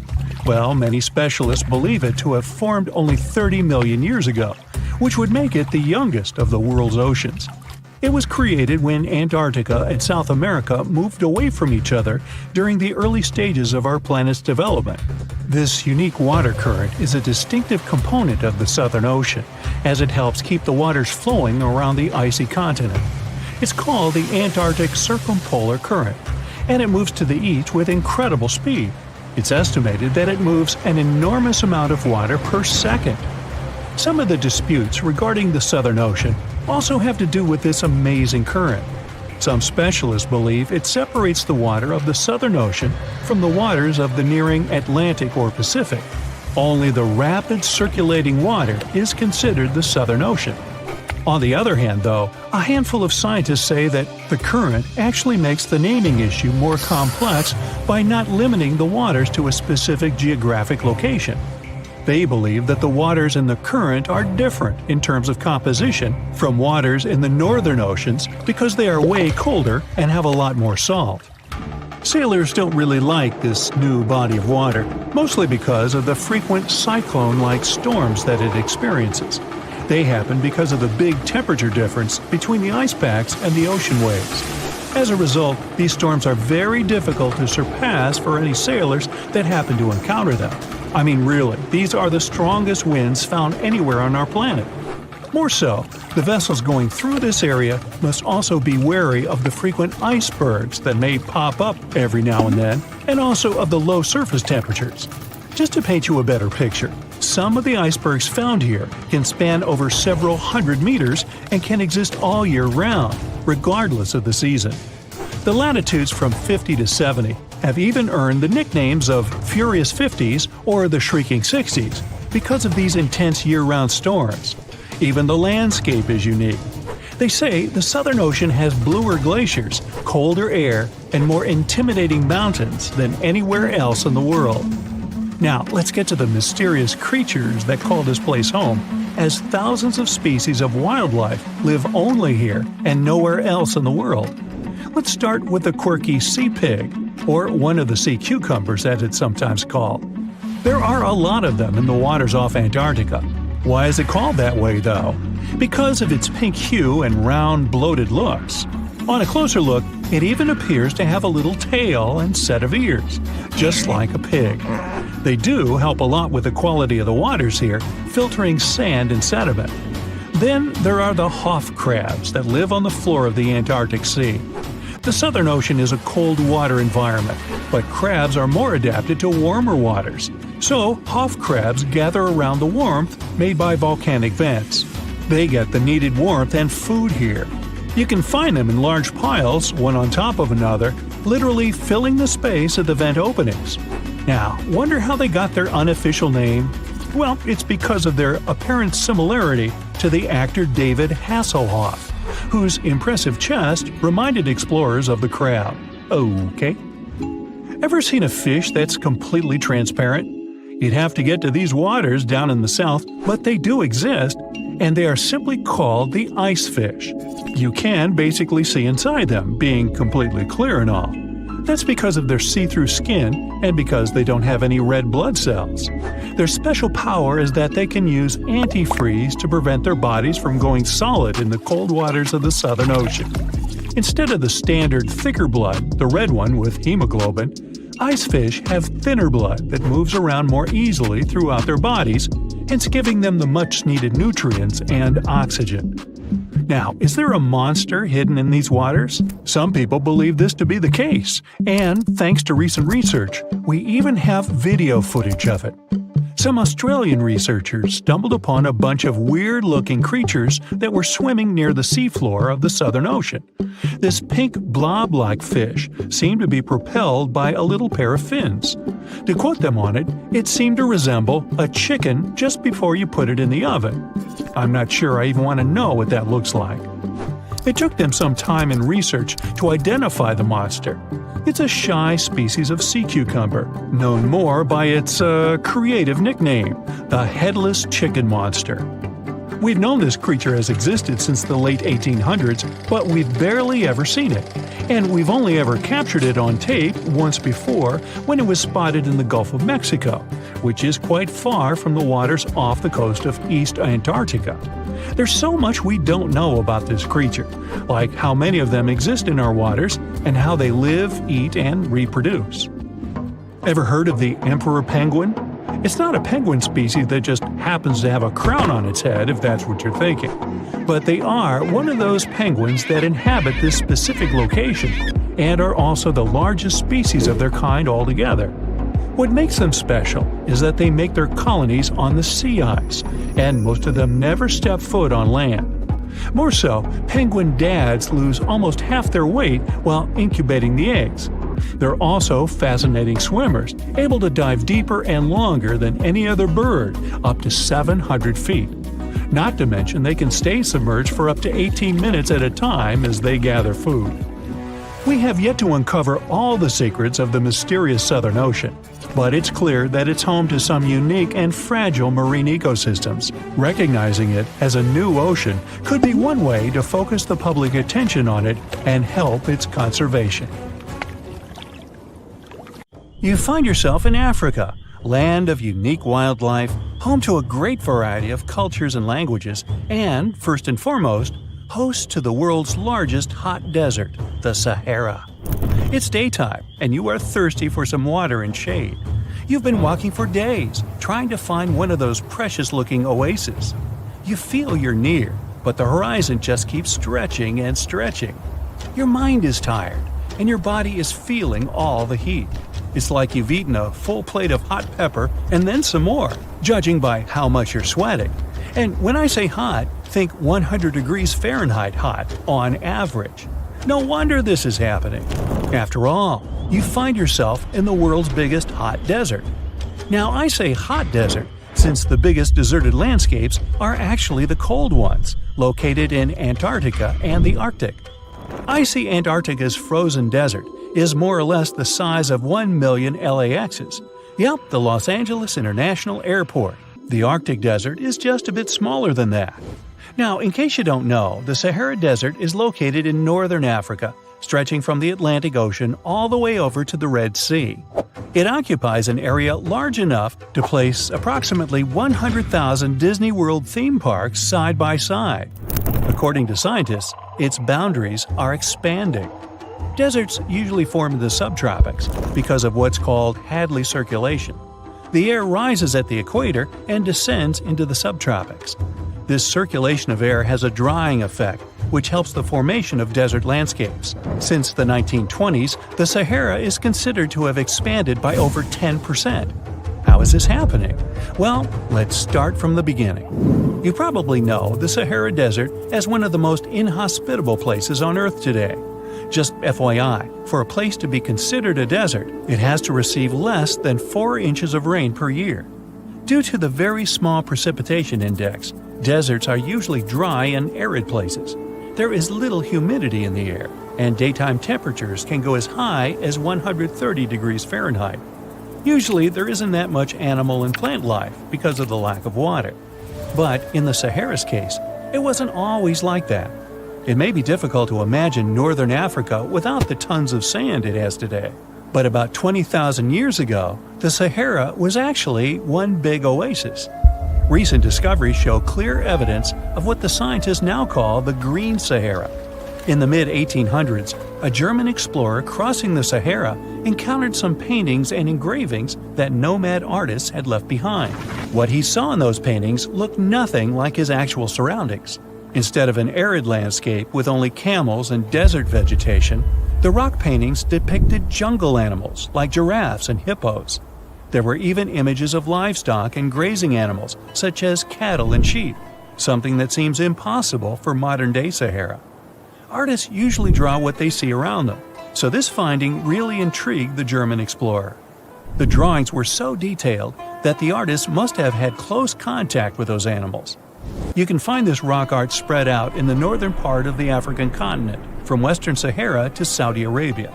Geologists soon took a keen interest in this and found the first clues to what this could mean.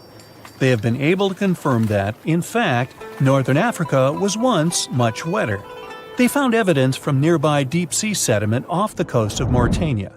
Sampled cores of underwater sand and mud, known as Saharan dust flux, show geologists that, indeed, a green Sahara was possible. The more dust is blowing off of the desert and into the bottom of the ocean, the drier the climate in the region. The sediment cores show that there was much less dust, only half as much, coming off northern Africa during the humid period. This period has to do with Earth's natural cycles. Normally, the Earth rotates at a tilt of 23.5 degrees, but this angle is not consistent and changes over time. Earth's tilt is responsible for the amount of sunlight each hemisphere receives. It affects several ecosystem functions on the planet. During the time of the Green Sahara, the Earth received between 4 and 8% more sunlight than it does today. So, when the Earth tilted about 20,000 years ago, the northern hemisphere received more direct sunlight, which affected humidity levels in the region.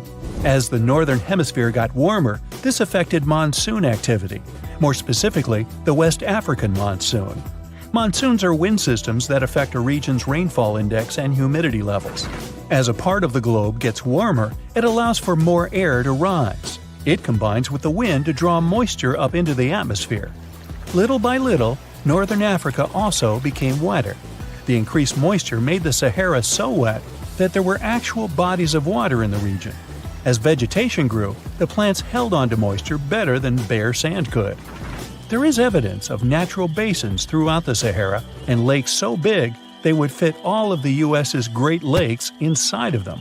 Archaeologists uncovered evidence of vibrant societies in what are now arid areas. It looks like ancient cultures were able to take full advantage of the African humid period. According to researchers, the human population peaked across the Sahara about 9,000 years ago.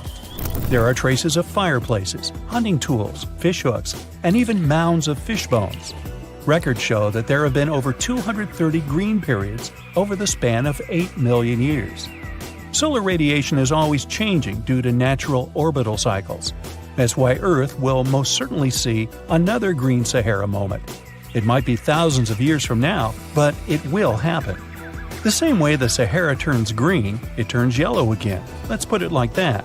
All it takes is a significant axial tilt and a few years of readjusting. However, another phenomenon is calling the attention of scientists now. Recent studies by the National Science Foundation from the University of Maryland show the Sahara has expanded 10% over the past 90 years. This phenomenon is called desertification, which literally means fertile land turning into desert land. The Sahara Desert is now advancing into the semi-arid region of Sahel.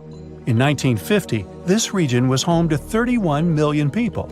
Today, its population is over 100 million people. This rapid population growth has largely contributed to the Sahara's expansion. Farmers that were once nomads began settling down. Land usage grew more intense, aiding in weakening the soil. The demand for food has caused an overcropping of the land, so even more of it is turning into the desert now. The study also shows that natural climate cycles can affect rainfall in the Sahara and the Sahel. Scientists affirm that all deserts fluctuate, not only the Sahara. A desert's boundary may expand in the dry winter and contract during the wetter summer. South of the Sahara lies the Chad Basin. It is a natural body of water that now serves as an indicator of the Sahara's expansion. The Chad Basin is located in the region where the Sahara is advancing southward. An atmospheric and ocean expert from the University of Maryland explains that rainfall has reduced greatly in the entire region. Due to reduced rainfalls, there is less water across the entire basin, and even Chad Lake is drying out. Just like the Sahara, the Atacama Desert in Chile, deemed the world's driest, is also expanding. It is located north of the city of Santiago, and its southern border is expanding toward the Chilean capital. Because the climate is getting drier and drier here, the city of Santiago is turning into an arid or semi-arid region itself. The once fertile valleys of local rivers that lived on agriculture and livestock for many generations are losing their revenues as Chilean land is turning into a desert. Since 2010, Santiago has received only a third of its annual rainfall. Outside of the city, farmers are digging holes in search of blue gold, or simply put, water. The situation here is very similar to that of Sahel. So tell me this, were you as surprised as I was to find out what has been happening in the Sahara region? Feel free to share in the comments below. In 2018, the most powerful underwater earthquake occurred between East Africa and Madagascar. There was a deep rift between the Earth's crust and the mantle. Hundreds of thousands of tons of magma came out on the surface of the ocean floor. After that, a huge underwater volcano with a height of 2,700 feet was formed near the coast of Madagascar. This is almost twice the height of the Empire State Building, and all this is hidden under the water. French scientists studied this place since it had regular seismic activity. When the geologists went on an expedition to the coast of Madagascar, they discovered this giant underwater rock, which was not here until recently. With the help of geological equipment, they discovered the earthquake happened deeper than usual, below the Earth's crust. Geologists created a special observatory to monitor the situation at this site in real time. Between February and May 2019, they recorded about 17,000 seismic activities below the ocean floor. Scientists had never recorded such deep earthquakes. This suggests that there are reservoirs and drainage systems inside our planet through which magma flows. It's like the veins and vessels of a living organism. The volume of lava the volcano spews at this place can be compared with the volcanic eruptions in the hottest spots of Earth. Perhaps this is one of the most catastrophic, but at the same time, beautiful events in nature over the past few years.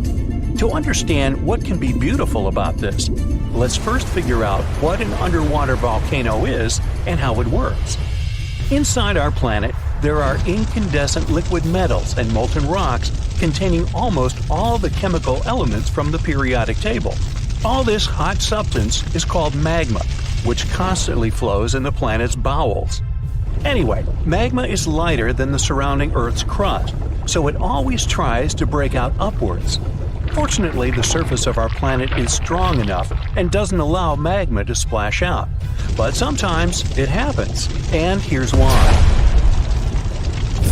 The Earth's crust consists of many solid parts, tectonic plates. These plates collide with each other because of movement. Imagine a massive picture of puzzles. Each detail of this puzzle is a tectonic plate, and they all are constantly moving. Sometimes one puzzle gets unhooked from another. When this happens, magma immediately spills out of the resulting gap. And these places of faults with flowing magma we call volcanoes. When such a volcano erupts, a new geology begins. A splash of magma shakes the ocean floor. Lava and ash erupt from the inside of our planet. It causes a release of destructive energy of incredible power. But thanks to the water, such a catastrophe can go unnoticed. More than 70% of the seismic activity associated with volcanoes occurs underwater, and almost no one notices it. But inside the water, there's a total mess. Lava heats the water and destroys the seabed. The ocean in this area boils, and large air bubbles rise up. But the enormous pressure of hundreds of millions of gallons of water suppresses the volcano's destructive power. Molten rocks of the Earth's crust are pressed against the seabed. The ocean blocks the consequences of the disaster, but sometimes the eruption gets to the surface. Such a case occurred in 2012. Vast pieces of pumice the size of a van began to float up in the southeastern Pacific Ocean. There were hundreds, even thousands of them. It was more like a group of unknown islands. Volcanic rocks scattered in the ocean over an area twice as large as New Zealand. Scientists used deep-sea sonar apparatus on the remote control to determine the full scale of the disaster. They studied the seabed for a long time and found 14 craters that released lava.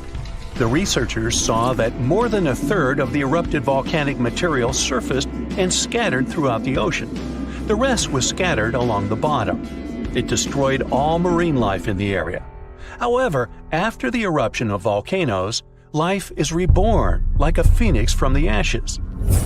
Volcanic ash, lava, and soil around the volcano contain many useful elements and minerals. They nourish the soil and promote the development of microorganisms not only on land but also in water. That's why there's so much vegetation, flowers, and trees around volcanoes. And underwater volcanoes can eventually form natural islands. This is a long process, resulting from which a large piece of land comes out of the water. When magma goes out, the water immediately presses it to the seabed. The eruption can go on for a long time. The released magma raises the level of the seabed. After another 100, maybe 1,000 years, a new eruption begins. New magma flows lay a new layer on the surface of the previous one. Over millions of years, layer by layer, the volcano has been growing. It's slowly rising up because of constant eruptions. Some volcanoes may go out forever, and some continue to erupt. And then, one day, the level of volcanic rock reaches the surface in the form of a huge island. After many more years, the volcano may go out, and then life appears on the formed island. The destroyed seabed area is filled with animals, trees, flowers, and plants. These volcanic islands have unique ecosystems because they develop separately from all continents. Observing such islands helps scientists understand how life on Earth was born. There are hundreds of islands around the world that have appeared because of eruptions of underwater volcanoes. You can find them in Hawaii, Indonesia, and Iceland. Many of them are inhabited by people. They build villages and small towns there. The ground on such islands is fertile. Fruits and vegetables grow there. The water is filled with fish. Such places may seem like paradise, but at the same time, it's dangerous to live there because the volcano may wake up. One of the most famous eruptions occurred on the island of Ogashima, south of Tokyo. People built a beautiful city right in the crater of an active volcano, and in May 1785, the eruption began. No one expected this to happen. At some point, thousands of birds rose and flew away from the island, and then the ground began to shake. A heavy, low sound came from beneath the underground depths. Thick smoke escaped from the top of the green volcano. The mountain threw dirt, large rocks, and red-hot pieces of magma into the sky. The disaster lasted several weeks. People managed to evacuate, and then there was a long recovery. Locals rebuilt the houses and brought the city back. Almost 250 years have passed since that moment, and during this time, the volcano has never woken up. Despite the risk of a new eruption, people continue to live there. The population is growing since this place resembles paradise, and no one wants to leave it. There are thermal springs, dense jungles with rich soil, and many fish. Meteorological and seismological services constantly monitor the volcano's activity. Movements and fractures of tectonic plates create another natural disaster: destructive tsunamis. Unlike volcanoes, huge waves are formed when seismic activity causes the crust to move vertically, up or down. When this happens, water pressure shifts on the ocean floor, which releases energy. This energy pushes the water and creates a tsunami. By the same principle, you form a small wave when you throw a stone into the water. First, a small tsunami appears. Then it picks up speed and increases in size. Its height can reach the level of a 5-story building. It's heading for the coast and accelerating to 500 miles per hour. This is almost twice as fast as a Formula One race car. Millions of gallons of water, weighing thousands of tons, are getting closer. And now the wave reaches the shore and demolishes everything in its path. Houses, trees, cars, nothing can withstand the destructive force of nature. Such tsunamis are a frequent occurrence on the coast of Japan. People have built massive shields near the land to stop the waves before they hit the shore. Still, in spite of all preparedness, somehow, nature always prevails. Our planet has 5 oceans: the Pacific, Atlantic, Indian, Southern, and Arctic, not counting Billy Ocean. But it seems there's a 6th one out there too. It's just that you can't see it. Scientists have found evidence of large amounts of water hidden in the transition zone. That's the boundary layer that separates the upper and lower mantle of our planet.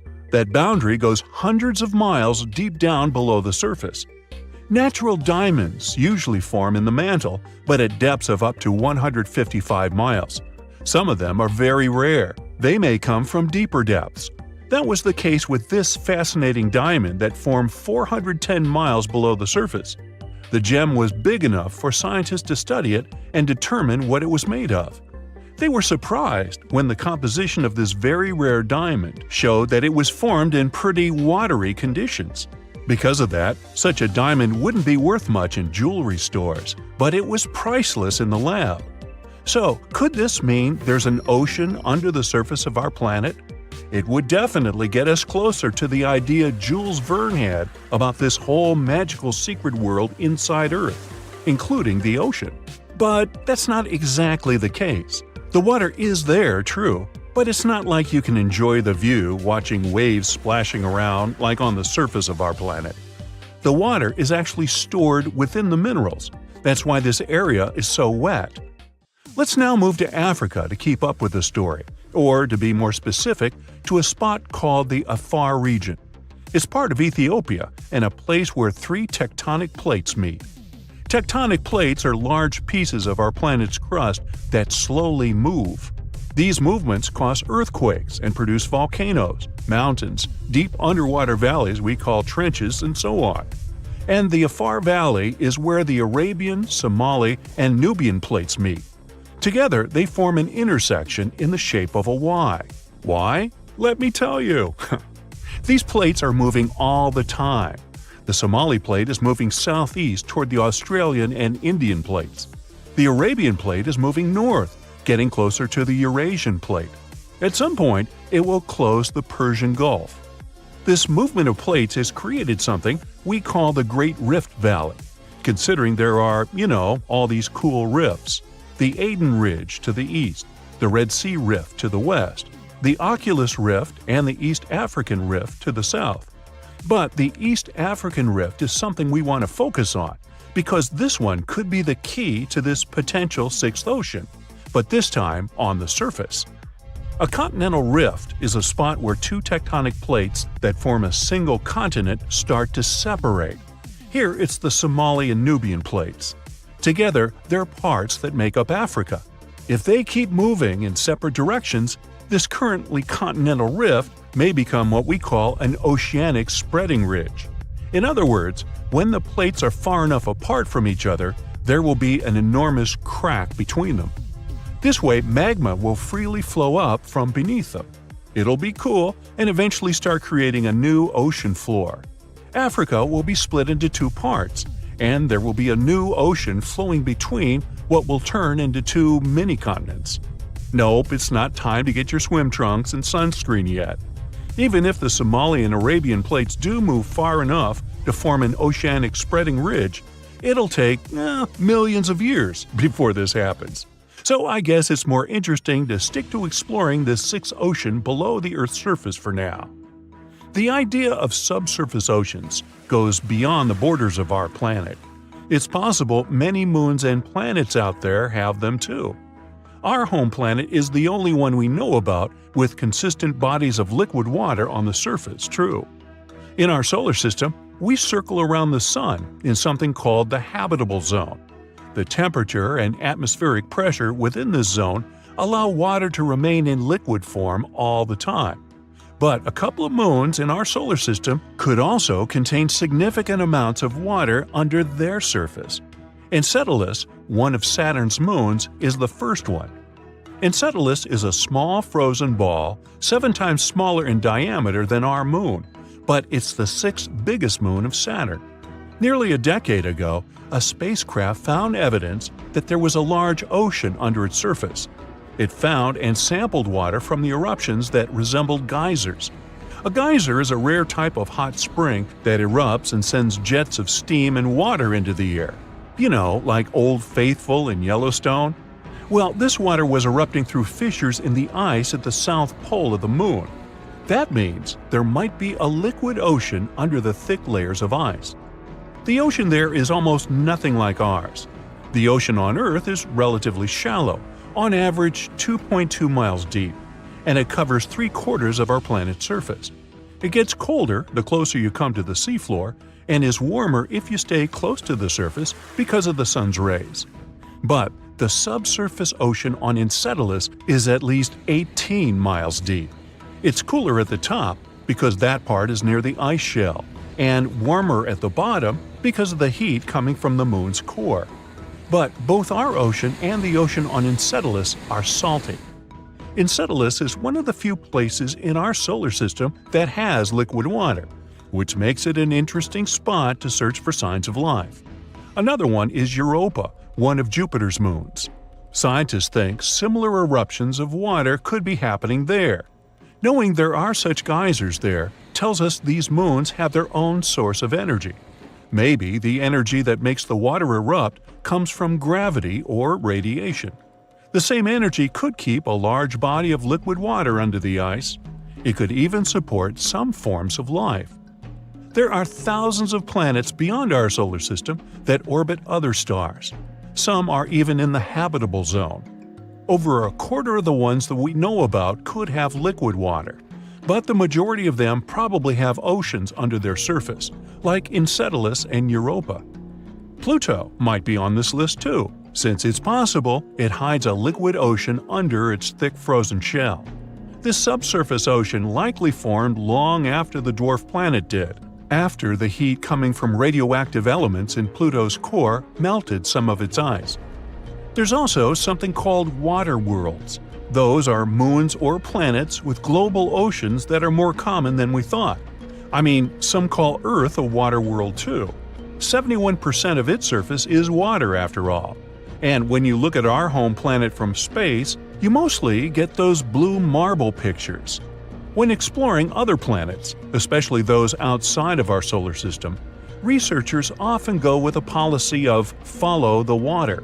After all, water is the main element we know that's necessary for supporting life. And when there's a water world that's close to its parent star, scientists assume it must have formed way farther and then moved closer once its orbit shrank. The composition of the planet was set when it was in a colder orbit, or, in other words, when it made a wider circle around its star. We call the process of orbital shrinking a migration, and if water worlds are really that common, it can be proof that migration really happens. Exoplanets are all those planets that orbit around other stars, not our Sun. Some exoplanets may have oceans that are way deeper than any of those in our solar system, hundreds or even thousands of miles deep. Our Mariana Trench is scary, and it's not even 7 miles deep. And those exoplanet oceans are, wow, almost bottomless. You know, oceans cover around 70% of Earth's surface, and we have only explored 5 to 20% of them. And now, astronomers have found more water, a huge stash floating out there in space by a quasar that's more than 12 billion light-years away. And we aren't talking about just a little puddle. It's a mind-blowing amount of water, about 140 trillion times more than all the water in Earth's oceans combined. It's hanging around a supermassive black hole that's a staggering 20 billion times bigger than our Sun. This black hole is surrounded by a super bright quasar. It gives off as much energy as you get if you gathered 1,000 trillion suns. I can't count that high. Oh, by the way, since light takes time to reach us, we're seeing this quasar as it was when the universe was still very young. Astronomers are sure that the newly discovered water reservoir is the farthest and biggest we have ever found in space. Mark Bradford from NASA's Jet Propulsion Laboratory explains that the environment of this quasar is so unique that it's capable of creating an incredible amount of water. Bradford's team, along with another group of astronomers, has been studying the quasar and the supermassive black hole at its center for quite some time. They've noticed that as the black hole pulls in surrounding matter, it heats up the nearby gas and dust. This process has created a region packed with molecules that have never been observed at such a great distance before. Now, quasars were first spotted around 50 years ago, when telescopes picked up super bright objects way out in space. They're not regular stars. They shine from the centers of distant galaxies and are so powerful they outshine all the stars in their galaxy combined. At the heart of every quasar is a gigantic black hole, which is millions or even billions of times heavier than the Sun. When gas and dust swirl toward the black hole, they heat up and release an insane amount of energy. It makes quasars some of the brightest and most powerful things we've ever seen in space. Looking at quasars is like looking back in time. The light we see from them today has been traveling for billions of years. It gives scientists a peek at what the universe looked like way back in the past. Quasars can help us understand how galaxies formed, how matter spread out, and how the first cosmic structures came together. Some quasars shoot out massive jets of superfast particles. Stretching across space, they can sometimes change entire regions of the universe. But let's get back to that space water, or rather water vapor. When astronomers discovered it, it was floating around the quasar, spread across a huge area hundreds of light-years wide. For comparison, just 1 light-year is about 6 trillion miles.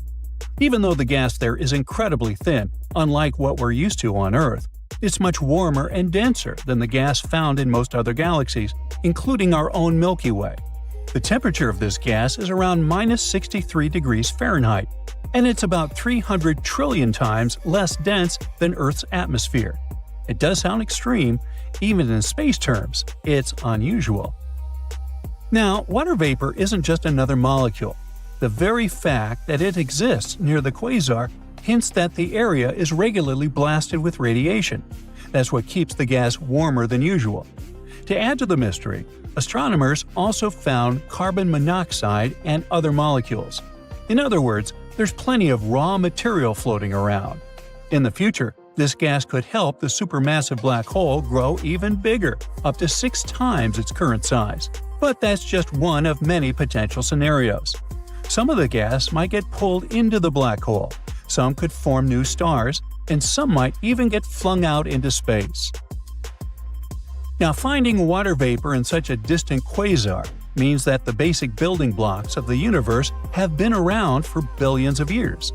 Water is crucial for life as we know it, so its presence so long ago hints that the ingredients for life existed much earlier than we might have thought. But water isn't just important for life.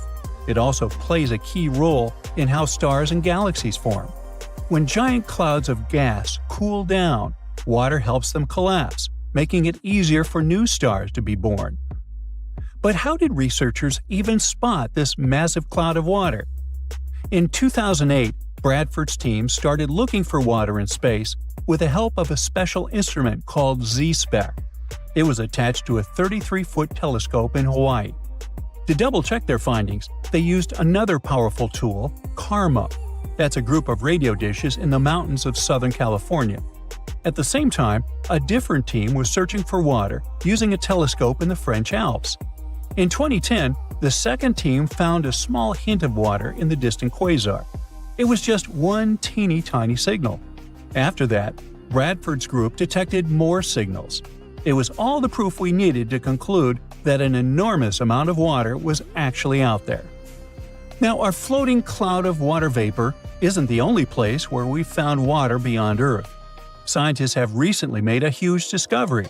It turns out there are massive reserves of liquid water hidden deep underground on Mars. So, in theory, future astronauts could use this water to support missions or even make Mars a long-term home. But of course, there's a catch. This water isn't sitting in nice, accessible lakes or oceans. It's buried so deep inside Mars that we have no way of reaching it with current technology. Scientists have figured this out by analyzing seismic data from the Mars InSight lander. It picked up some strange seismic activity, and the best way to explain it is by these hidden water reservoirs. Mars still does have some water today, mostly as ice on or just beneath the surface. But that's nothing compared to the massive amounts of water the planet had billions of years ago. The big mystery is, where did all that water go? Scientists think it could have either escaped into space or moved into the planet's interior, where it might now be trapped as liquid reservoirs or ice deposits. The problem? We have no way of measuring how much water Mars lost. So for now, that question remains unanswered. Earth's moon has water too, but not in the way you might think. Instead of lakes or rivers, the moon's water is mostly frozen ice, spread out unevenly across the surface. The cold, shadowed poles are especially full of it, since they never get sunlight. A lot of this ice is also mixed in with lunar soil and buried deep underground, making it super tricky to get to. Then there's Enceladus, one of Saturn's moons. It's tiny, just 314 miles across. It's small enough to fit inside Arizona. I think we should try that. Anyway, when NASA's Cassini space probe arrived at Saturn, scientists expected Enceladus to be a barren, frozen world. But instead, they saw huge plumes of icy particles and water vapor erupting from geysers near the South Pole. That meant there had to be a massive ocean hiding beneath its icy shell, sandwiched between the moon's rocky core and the frozen surface. The fact that this ocean is active and constantly sending material into space makes Enceladus a top candidate for future exploration. We also have Europa, one of Jupiter's moons, and one of the most promising places to search for alien life. Europa has a gigantic saltwater ocean that could be 40 to 100 miles deep. This means it might hold more water than all of Earth's oceans combined. But there's a big obstacle. This ocean is hidden under a thick ice shell, which scientists think is 10 to 20 miles deep. Europa's ocean stays liquid because of tidal forces from Jupiter's gravity. The planet's massive pull stretches and squeezes the moon, creating friction, which heats up the interior, stopping the ocean from freezing solid. And the most exciting part is that scientists think water plumes might be erupting from cracks in Europa's ice, shooting ocean water into space.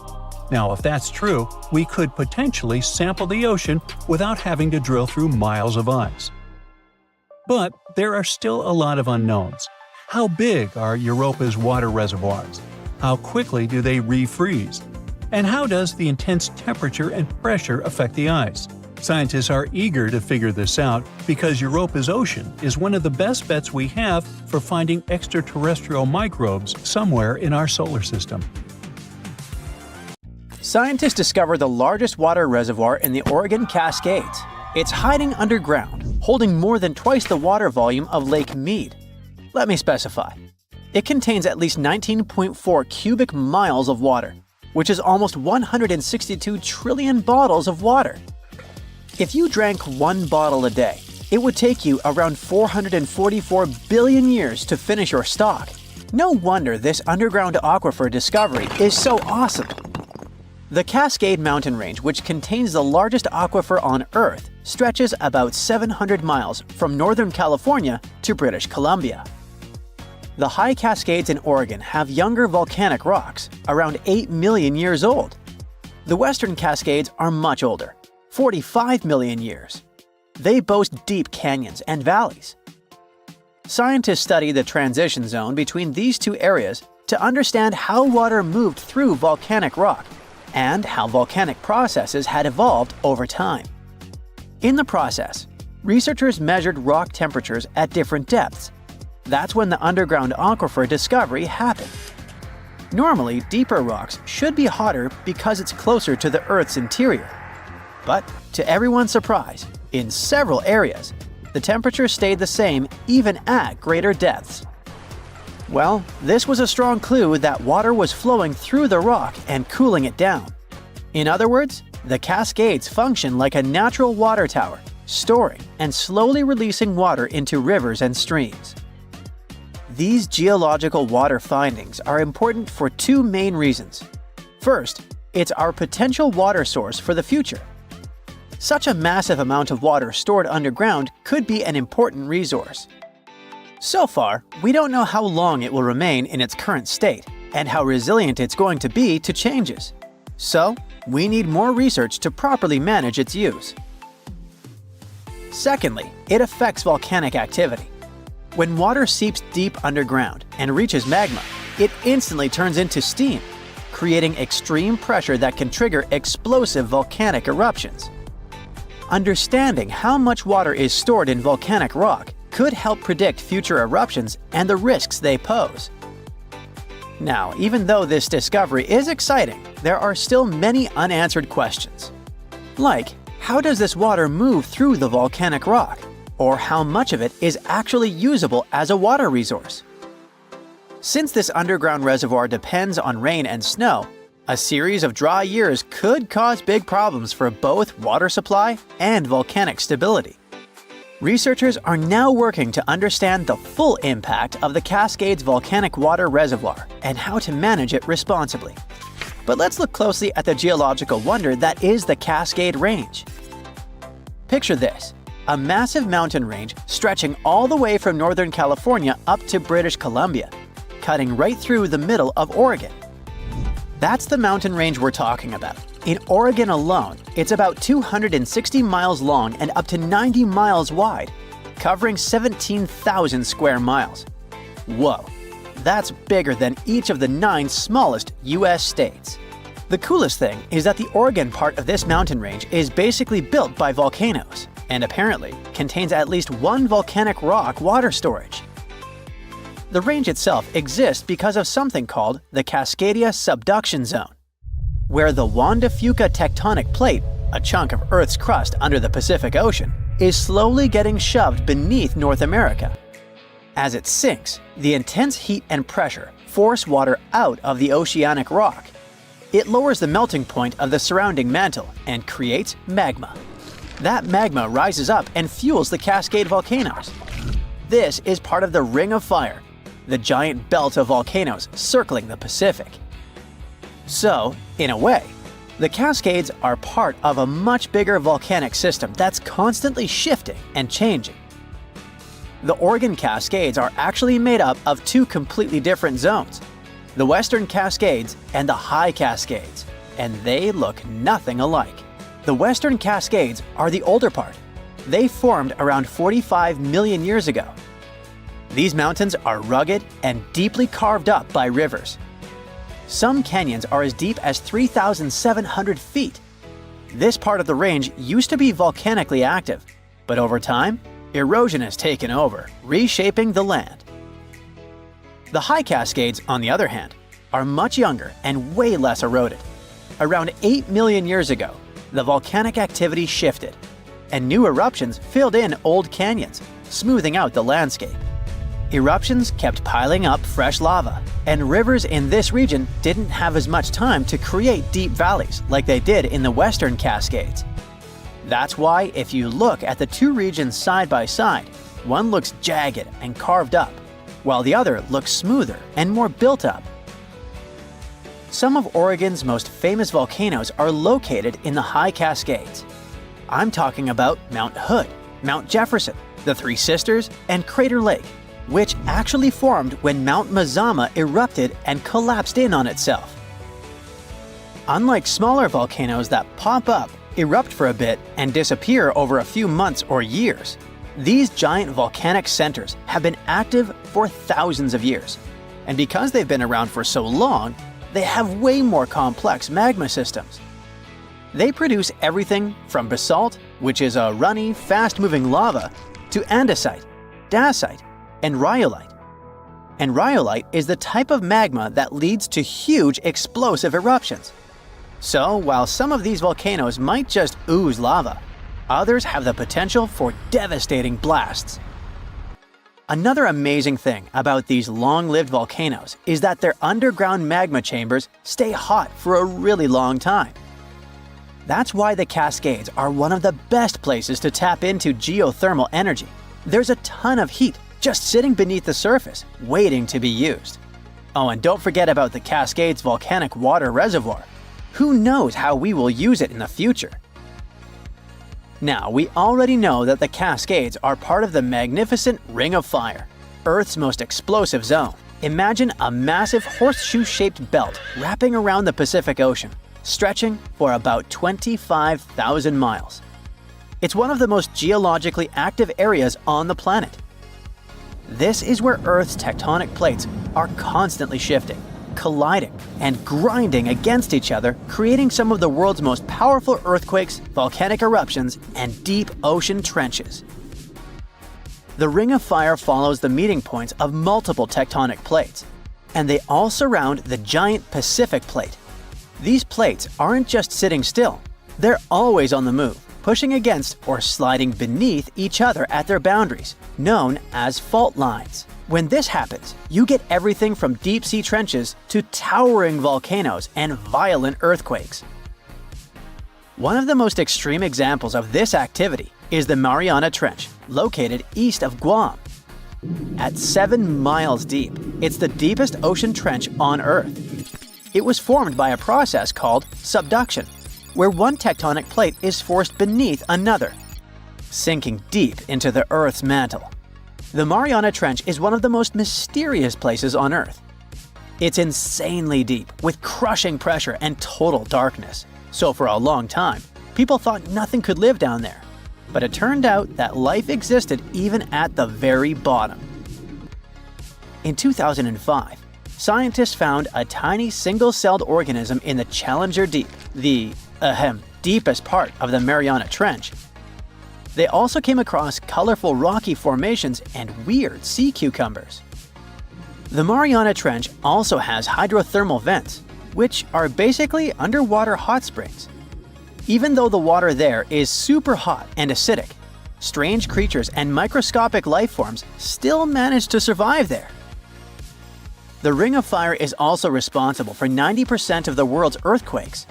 Some of the most powerful quakes in history have happened here, including the 1960 Valdivia earthquake in Chile, the strongest ever recorded, which hit a mind-boggling 9.5 on the Richter scale. But it's not just about earthquakes. The Ring of Fire is also home to about 75% of the planet's volcanoes. Some of the most famous eruptions in history have come from this region, like the infamous Mount Tambora in Indonesia. In short, the Ring of Fire is one of the most dangerous places on Earth, but it's also incredibly fascinating. Who knows what else scientists might discover in that region, like they discovered the largest water reservoir in the Cascadia.